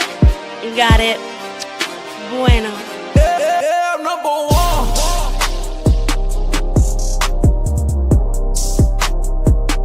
Yeah, I'm number one.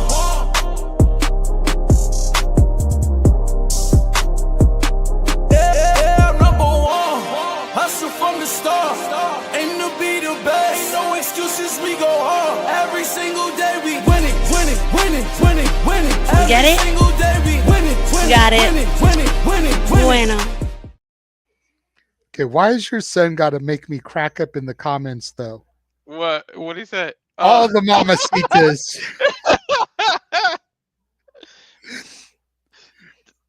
But yes, if you guys missed it the first time, Friday, April 4th, 11 Eastern, 8 Pacific, we will be welcoming La Princesa Tiffany Nieves to a very special Friday Shenanigans episode. Getting to talk to her, interview her for a little bit. As much time as the Princesa is willing to grace us peasants with. Very much looking forward to that. Should be a good conversation with her.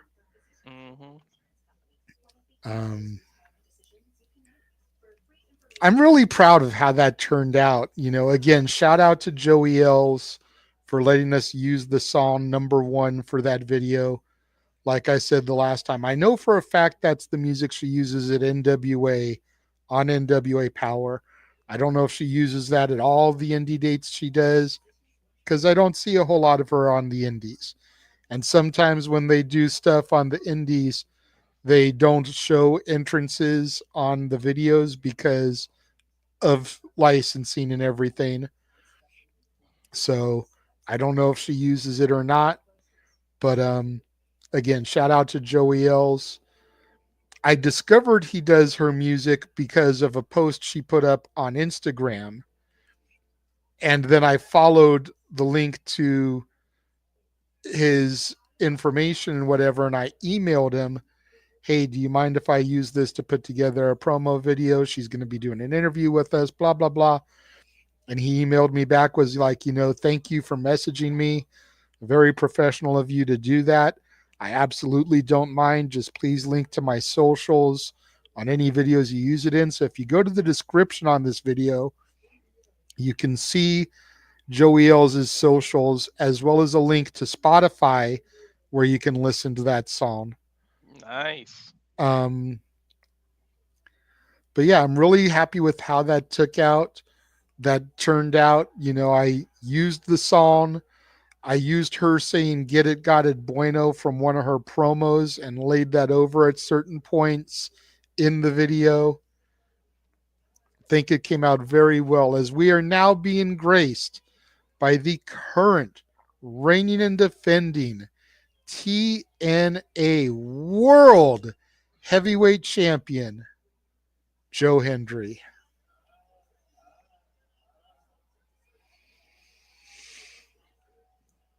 This is that crowd. Yep.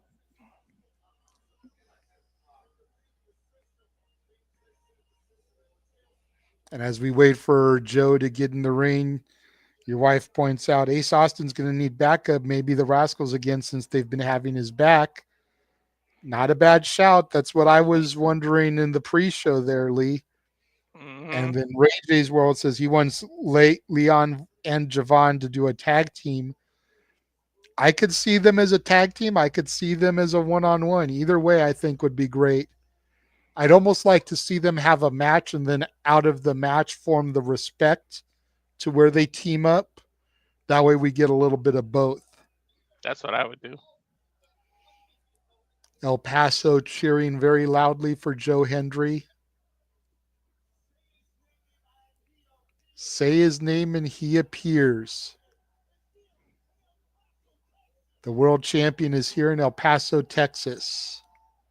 I wonder how many of those shirts and pants he has. Right? Like the Flintstones cartoon. You ever see when they open the closet and it's all the same outfit in the closet? So everybody wants to know what's next for the TNA World Champion.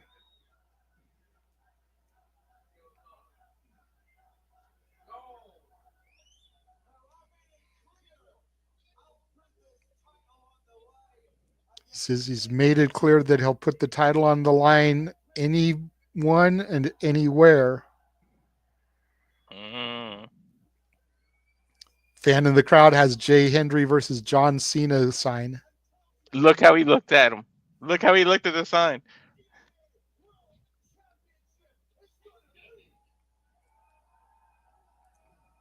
And they keep showing that sign.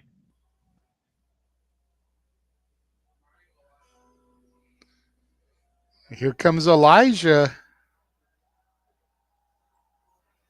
You were saying earlier, man, you wanted Elijah versus Hendry. Uh-huh.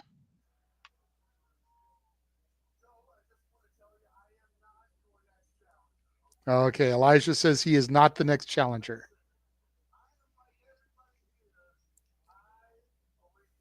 Elijah says he's like everybody here. He believes in Hendry. I believe that's some bullshit. El Paso chanting, "We believe."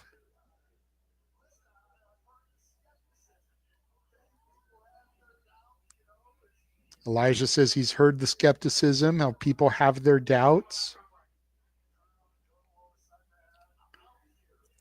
How Elijah's going to turn on Joe.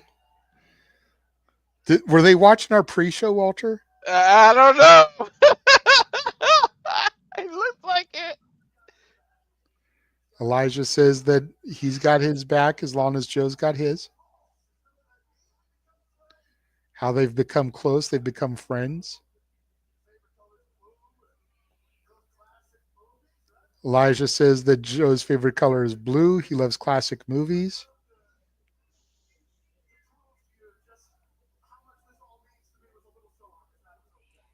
Says he wants to prove to him how much this means to Joe with a little song.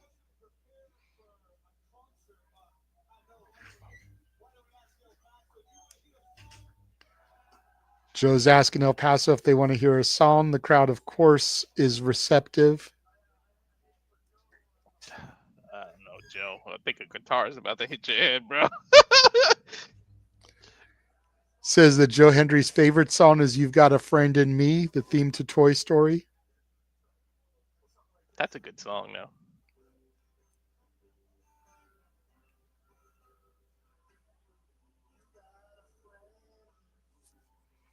And Elijah's singing his own version of "You Got a Friend in Me" now.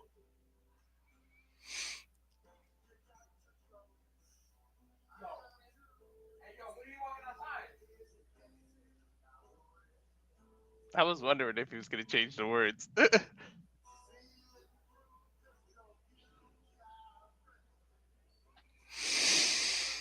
What the hell is this? Hey, the crowd's waving their hands, man. Hey, it works. They're all here for it, man. It's like I said, it's the theme song for Toy Story. The original Toy Story was 1995, bro. So this song is already 30 years old. And here comes Frankie Kazarian with a guitar of his own. Of course, Frankie Kazarian, the bass player for Gutter Candy. Mm-hmm.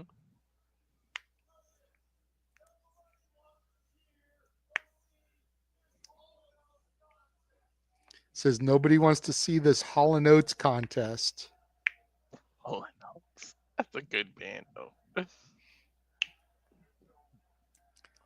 Cool seeing Frankie come out with his bass guitar. Mm-hmm.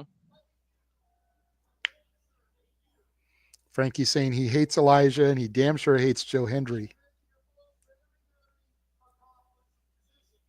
Frankie giving credit for both men being accomplished musicians, though. Frankie says everyone knows that real men play bass, though. What is he, wirelessly connected? The bass always needs an amp. Like, how is he?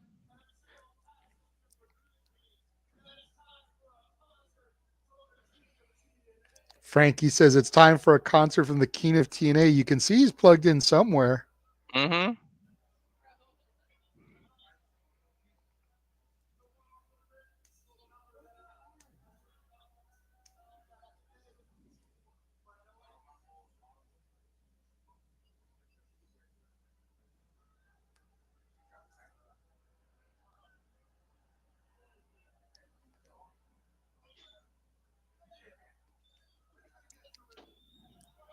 Little bit of finger picking on the bass from the king of TNA.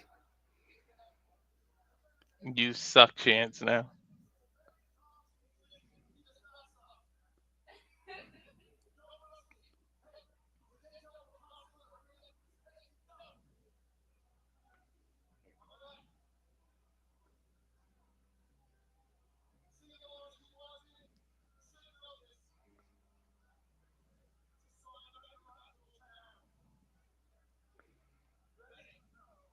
What is he playing?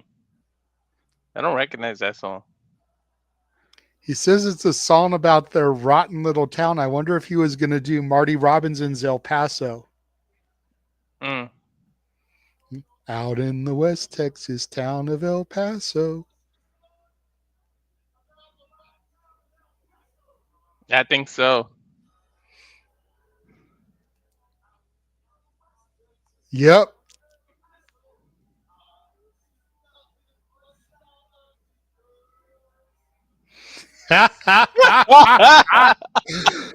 Look at Elijah, the way he's standing there. With huevos This rancheros. is great. So once upon a time, Jeff and I did the top 10 songs that tell a story, and he had Marty Robinson's El Paso on his list.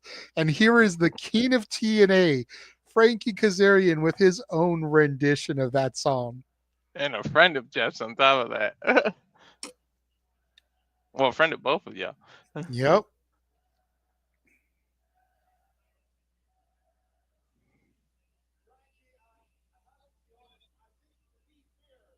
Now all they need is AJ, right? He's the rapper. I mean, they bringing out all the musicians. Joe Hendry asking the crowd what they thought of that performance, and the crowd boos Frankie out of the building. Mm-hmm.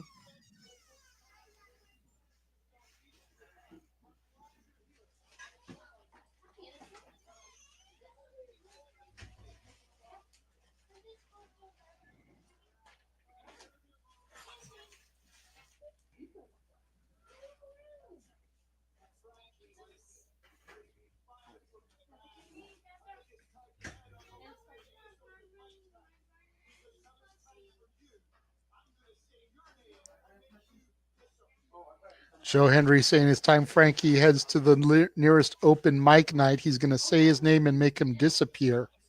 Yeah.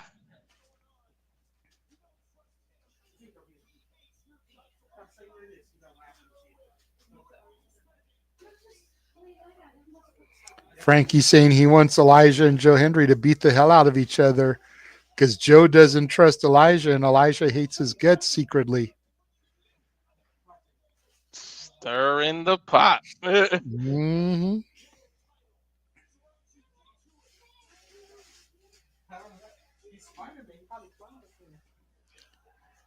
Frankie getting attacked by both men here after trying to provoke a fight.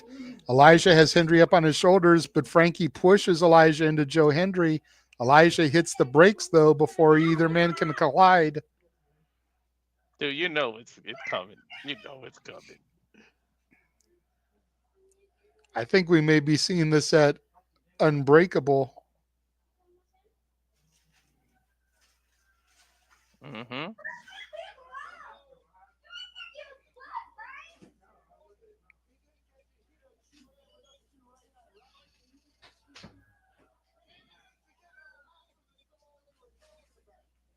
Joe Hendry wants to give El Paso the song that they were talking about.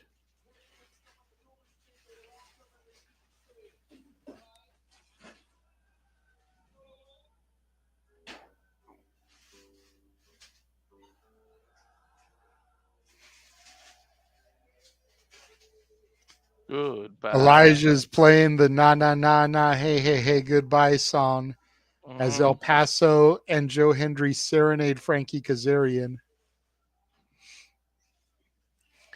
Frankie's like, I'm not going anywhere. I'm going to stay right here. And coming up next, our main event, Nick Nemeth versus Leon Slater. Hendry better be careful. Remember, he can call a shot whenever he wants. Don't turn your back on him. Definitely not something you want to do with somebody as sinister as Frankie Kazarian. Mm-hmm. They should have said no, no, no, no. Hey, hey, adios. They should have just made it their own.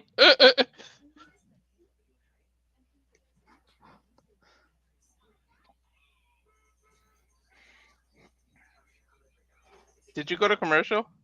Yes. They're still teasing Frankie getting back in the ring on the app. Tell us what you see then, because I'm on a full blown commercial. Hendry kicked his glasses back out. He took the glasses out. Now he's walking up the ramp to leave. And then Frankie pointing at both of them saying you're gonna collide. I mean, Frankie's right. Way to stir up the pot. Frankie's smart. Mm-hmm. Gonna make it so they don't trust each other. Joe Hendry is giving Elijah a look like, man, maybe I shouldn't trust you. And now it just says we'll be right back.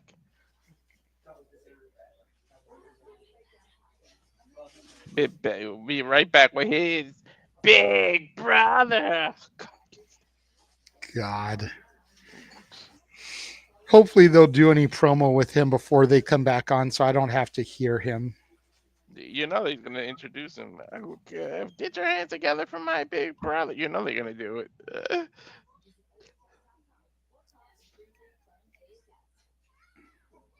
Son of a.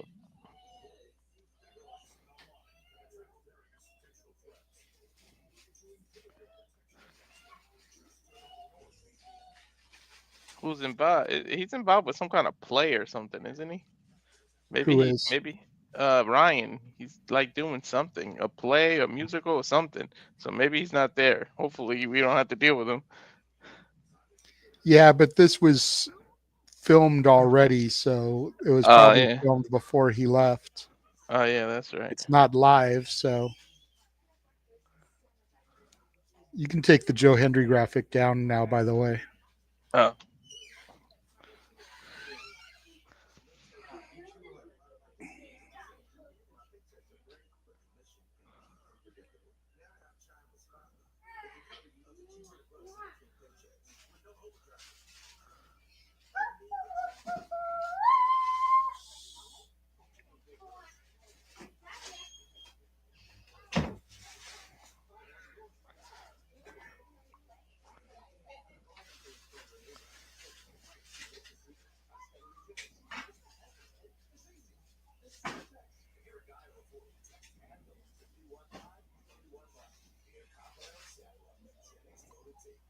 Still got commercial here, and I'm assuming Walter's on some kind of screen as well, folks, so apologies. Oh yeah. No, it just says TNA will be right back for me. Does it give you a counter or anything in the corner like WWE does? Nah, it just holds it and then flashes off when they're done. But based on what we see, we got to see Elijah and Joe Hendry collide, right? Even if they both still faces, they're gonna have to. Like, why did you just tease all that? Yeah, I mean, I think with the tapings they're going to do the next couple days in St. Joseph, that they may do something to set up Joe Hendry and Elijah at Unbreakable in Vegas ahead of Rebellion. I got the Access TV thing, and we're back. Well, kind of back, showing a little bit of commercial. Mm.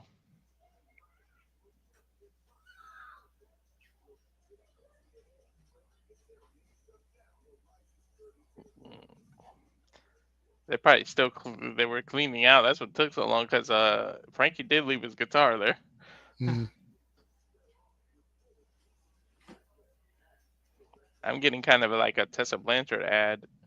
Yeah, it's kind of saying the stuff that's going to happen next week. So I think they said Jacy, Jayne, and Tessa Blanchard versus Li Ying Lee and Zaya Brookside. So that should be happening at the tapings in Missouri. That's definitely going to be a show we're going to want to call. Well, here comes the wanted man, the former champion, Nick Nemeth, and his little brother, Ryan. God.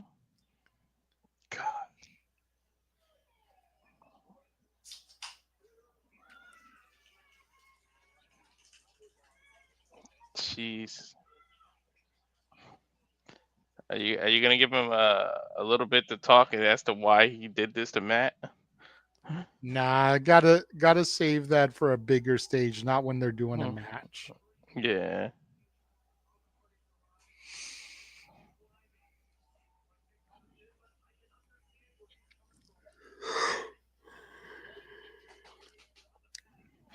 And his opponent, Leon Slater, now making his way to the ring. It is a little weird to see Nick without the title though. Especially when he does that spinning dance with no belt on him. It just looks funny. Definitely agree there.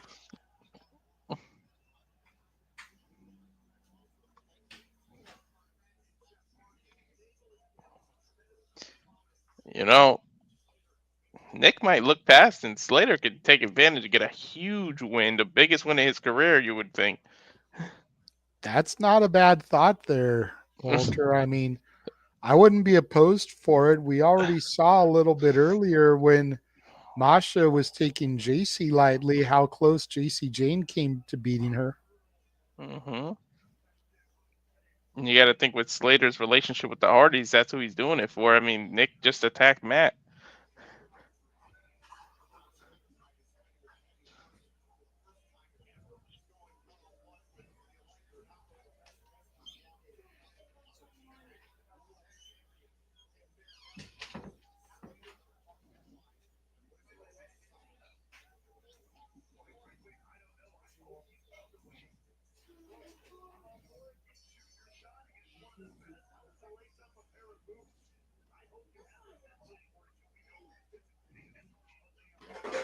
Where has the match started for you? Yes. Okay. Because sometimes when we come back up a commercial, it out of syncs. That's why I was with. Nah, sorry about that. The bell sounded. Nice takedown there by Nick Nemeth. Got a little headlock onto Leon Slater. Hooks the leg for a nice roll up. Gets a 1.5. And Nemeth, the little gyration of the pelvis there, trying to taunt Leon Slater. It's already showing you taking them lightly, see? A little bit of the showstopper there. Collar elbow tie up. Nice hammerlock arm rainer there onto Leon Slater. Leon Slater with the roll through, trying to get the upper hand. Reverses. And another arm rainer drops Nick Nemeth down to the mat. Side headlock there. Nemeth counters. Grabs the braids of Slater there. Slater with the shoulder tackle drops Nemeth to the mat. Bounces off the ropes. Nemeth went for the leapfrog, but Slater had him scouted and dropped Nemeth to the mat. Referee over to check. Nemeth with a kick to the kneecap of Slater and then a thumb to the eyes. That was a nice little comp. Damn, ref didn't see that? Nemeth with a side headlock, dragging Slater's face across the ropes there. Dastardly heel tactics of Nemeth, and then just a brush to the face by the bottom of Nemeth's boot. Irish whip reversed by Slater. Step up Inseguri misses the first shot. Reversal kicks him the second time. Handspring back elbow from Slater drops Nemeth. Twitch spam there, Walter. Slater went for a suicide dive, but Nemeth gets out of the way. Slater up and over the ring post there, catches Nemeth with the boot, drops Nemeth on the outside.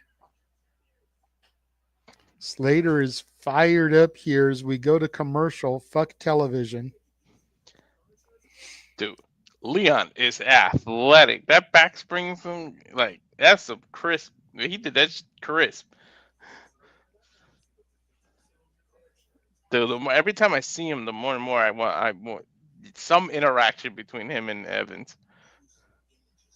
I don't know why StreamYard doesn't let me erase a Twitch comment. That's like weird. I can erase it on Twitch, but it'll still show on our thing.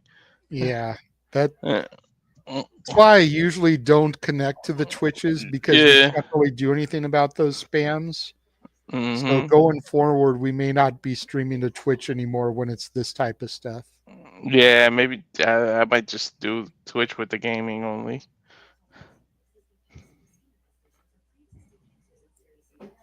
But yeah, Leon Sandler. I think Nick Nemeth is definitely looking past him. And if he needs his little brother to actually win this match, that's going to say a lot about Leon. The fact that they took you serious enough where they had to cheat to beat you. Mm-hmm. 100% there. I mean, if Matt's out, selling the injury or whatever, at least Jeff can come out and even the odds if Slater and Hardy's relationship. So, I mean, we'll have to see how they do this. But if Ryan keeps like sticking his nose in, then you gotta assume Jeff will come out. Just don't come out and take 30 seconds to do a dance first. Come out and just help Slater. We don't Right. we don't need you to stop and do dances first. I still can't get over that he did that, man. In his debut, no less. I'm gonna come help my brother. Well, wait, I gotta stop first and do this dance. Right?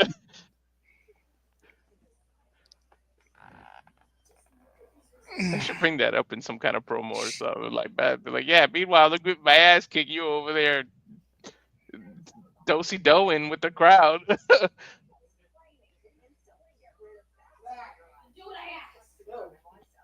Damn it! They had to put a commercial in the middle of the match. It was going good too. Right.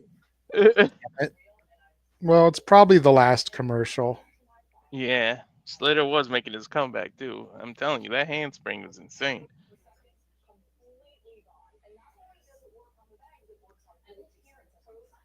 I attempt that, I'll break my back, my leg, my gut, everything be gone.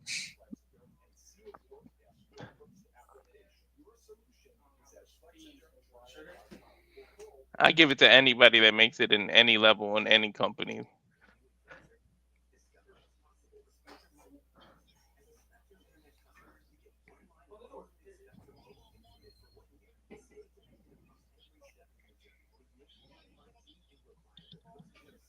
Mm.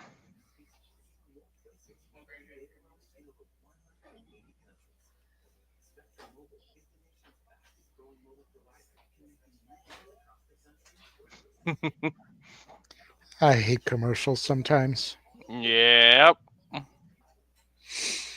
I'm not as anti-commercial as Noah is, but still, like, I wouldn't mind if they showed a different commercial every time, but you show the same one over and over and over. agreed.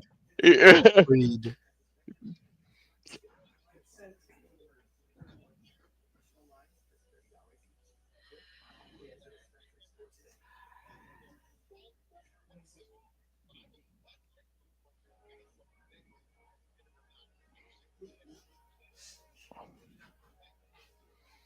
That's Now why I get love when. this TV logo. There we go. The program may contain subject matter that is inappropriate for some viewers. Viewer discretion advised. And we are back. Nice boot to Nick Nemeth as Nemeth tries to charge Slater in the corner there. Slater on the top rope, springboards over Nemeth, ducks the clothesline. Nice running haluva kick onto Nemeth. Slater has Nemeth hooked. Sets him up. Nice twisting suplex there by Slater. Hooks the leg, gets a 2. Nemeth kicks out at 2.5. Wow, that was a beautiful suplex. Of course, anybody that is watching on Access immediately following Impact, the broadcast premiere of TNA Sacrifice, following this presentation, gives you 3 more hours of TNA wrestling. I can't remember the last time that TNA presented a pay-per-view on television like this, so that's definitely worth noting. I know, right? And on Access TV at all, they're not doing that. Oh, because the plus TNA Plus, you could watch it whenever you want. That's why. That's kind of cool that they did that. Yeah. Went for a side belly to back suplex, did Slater. Nemeth was able to counter. And Nemeth taunting. Nemeth went for something here. Leon Slater caught him. Turned it into Blue Thunder slam of sorts. Hooks the leg, gets a 2 count. I think he was going for the famous there, and he caught him out of it.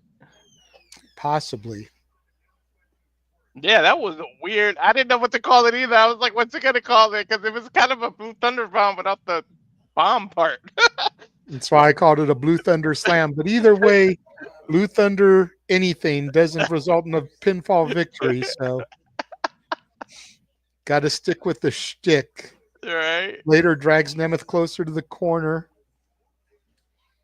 Slater teasing. He's going up to the top rope here for something. Nick Nemeth, though, gets his worth all back about him, rolls out of the ring. Veteran instincts. Slater bounces off the ropes right into a boot from Nemeth, but he catches it. Both men counter boots. There's the Fame-Asser, spikes Leon Slater on top of his head, rolls him over, shoots the half, gets a 2 count. Dude, he spiked him. Like, oof. You can see Slater holding on to his head and neck there. May have just kicked out at an instinct. See it again on the replay.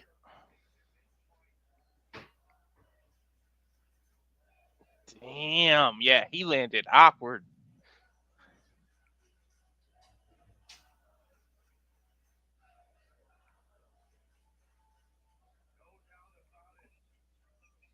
Crowd chanting, "This is awesome." Yeah, Definitely agree there. See Slater grabbing Nemeth's knee pad to try to get a vertical base, but Nemeth kicking him in the head there with his free boot. The arrogance here. The spider playing with the fly before he preys on him. You got to be happy for Slater. You got to be happy for Slater here because he's proven he can hang in the main event. I'm liking that they did this actually now. I was criticizing it earlier. Running boot there from Slater, drops Nemeth. Handspring, but caught the danger zone and then into a sleeper. Wow, that was actually perfect the way he did that. Mm-hmm. I think he might go night-night. Slater reverses, gets a 2 count, forcing Nemeth to have to kick out and breaking the hold here. Wow, I thought he was going to go night-night. Nice spiking DDT from Nemeth there. Hooks the leg, gets a 2 count. Very lackadaisical cover there by Nemeth. Despite sitting on his chest, very arrogant of the former world champion. Slater showing heart.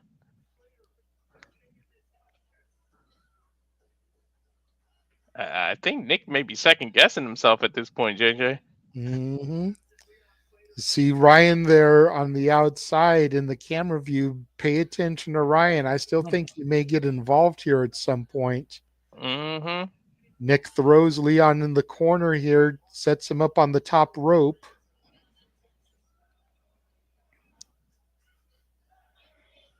Nick climbing up on the ropes here now. Looking for a head scissors, maybe? Mm-hmm. Brainbuster. Slater knocks Nemeth off the top rope. Slater up top. Looking for that Swanton 450 that he does, but Nemeth into the ropes, crotching Slater.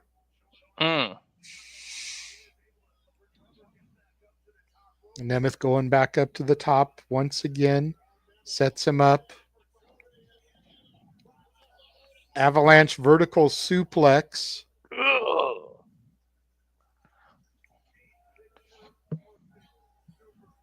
Dude, you saw the height on that suplex? Shit. I Mhm. know Slater's hurting.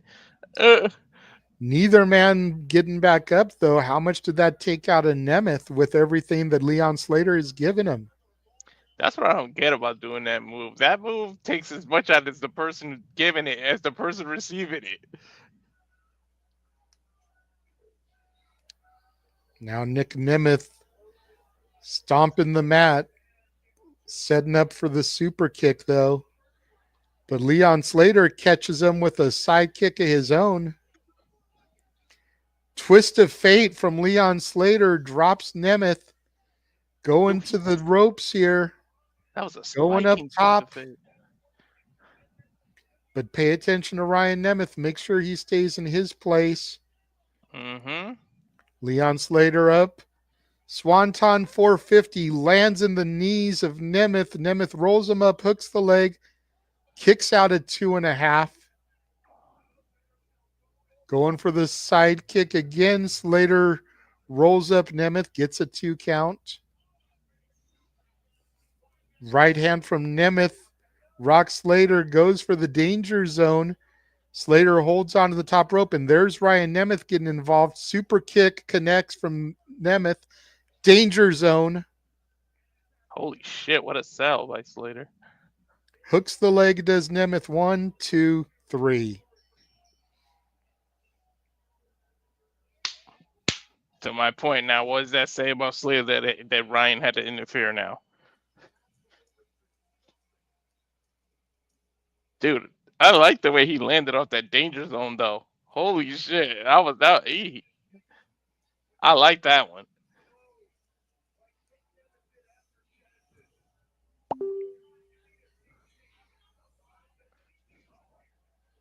And here comes Ryan Nemeth getting involved, the little treasure troll.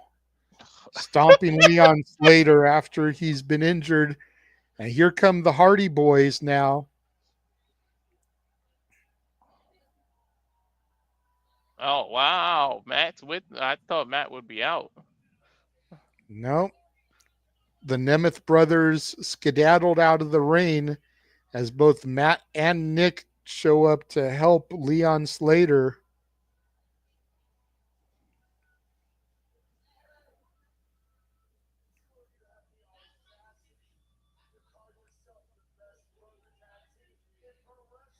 Matt says that they've got the audacity to call themselves the best brother tag team in wrestling.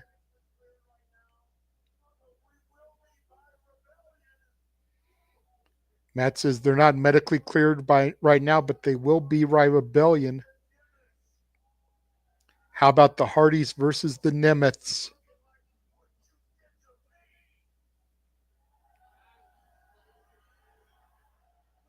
Is he going to put the titles on the line?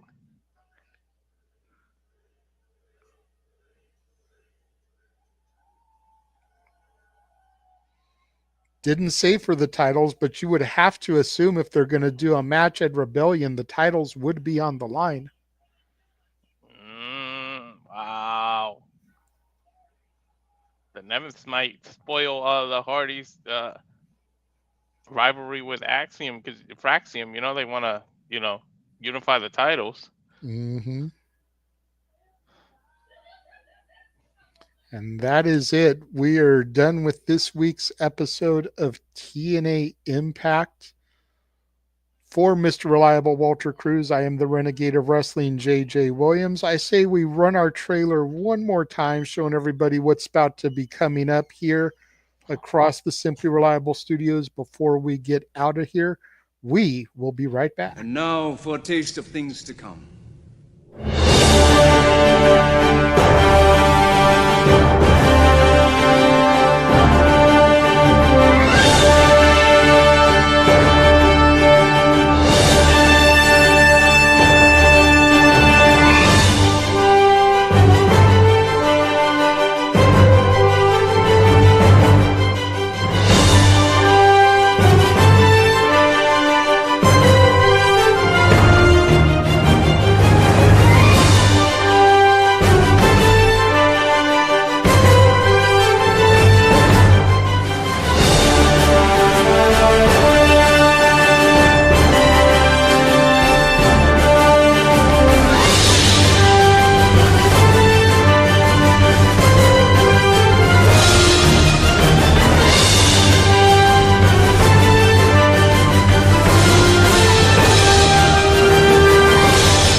All the wrestling. And more. So yeah, all that stuff coming up here across the Simply Reliable studios. We ran both videos twice tonight. Feel that was good. Solid episode of TNA Impact. Looking forward to. I feel like they're building too much to Rebellion and forgetting that they have Unbreakable. Right? I think that's interesting. Unless because Unbreakable is going to be live. I was going to say unless they tape Unbreakable in Missouri, but Unbreakable is going to be live the week going into WrestleMania. I'm not sure why they're ignoring that so much, why they're not focused on that. I don't know. Unless they taped these before they announced Unbreakable. So that's why there's so much Rebellion build here. Yeah, you could be right about that. Maybe they added Rebellion last minute or Unbreakable last minute to the schedule, but I'm not sure. We'll just have to see. Hopefully, with what they're going to do tomorrow and Saturday in St. Joseph, Missouri, we'll get some Unbreakable build in addition to more Rebellion build. Mm-hmm. We are well, Matt. Thank you for joining. Better late than never as we're about to sign off here. Make sure you guys, if you haven't already, subscribe to Rage of Wrestling as he is on his quest to 200 in order to get to WrestleMania next year. We don't have a huge turnout right now, but for anybody that is watching that is not currently watching on Rage of Wrestling, that has not already subscribed to Rage of Wrestling, go subscribe to him. I believe his current number is 115, and he needs to get to 200 to get to Mania next year for a month to get out of his wife's hair. So, do the missus a favor and subscribe to him to get him out of her hair for a month. He also gets to bring a member of the team with him to Mania. So make sure you subscribe, help that out. Asshole. Hey, you know what? I don't know that many people that would call somebody an asshole that wants to send them for New Orleans for a month, right in the heart of Mardi Gras time. So I'm just saying, like, let her send you. Right? Let her beg people to get you there. I'm not sure there's that many people that would be mad about that. So subscribe to Walter's Rage of Wrestling. Let's get those numbers up. Don't forget on April 4th, special Friday shenanigans, where we will be welcoming La Princesa Tiffany Nieves to the show. Looking forward to that. And until then, for Walter Cruz, I am the Renegade J.J. Williams on behalf of the entire Simply Reliable team. Thank you guys for joining us, and we will catch you guys next time. Get it, got it, subscribe.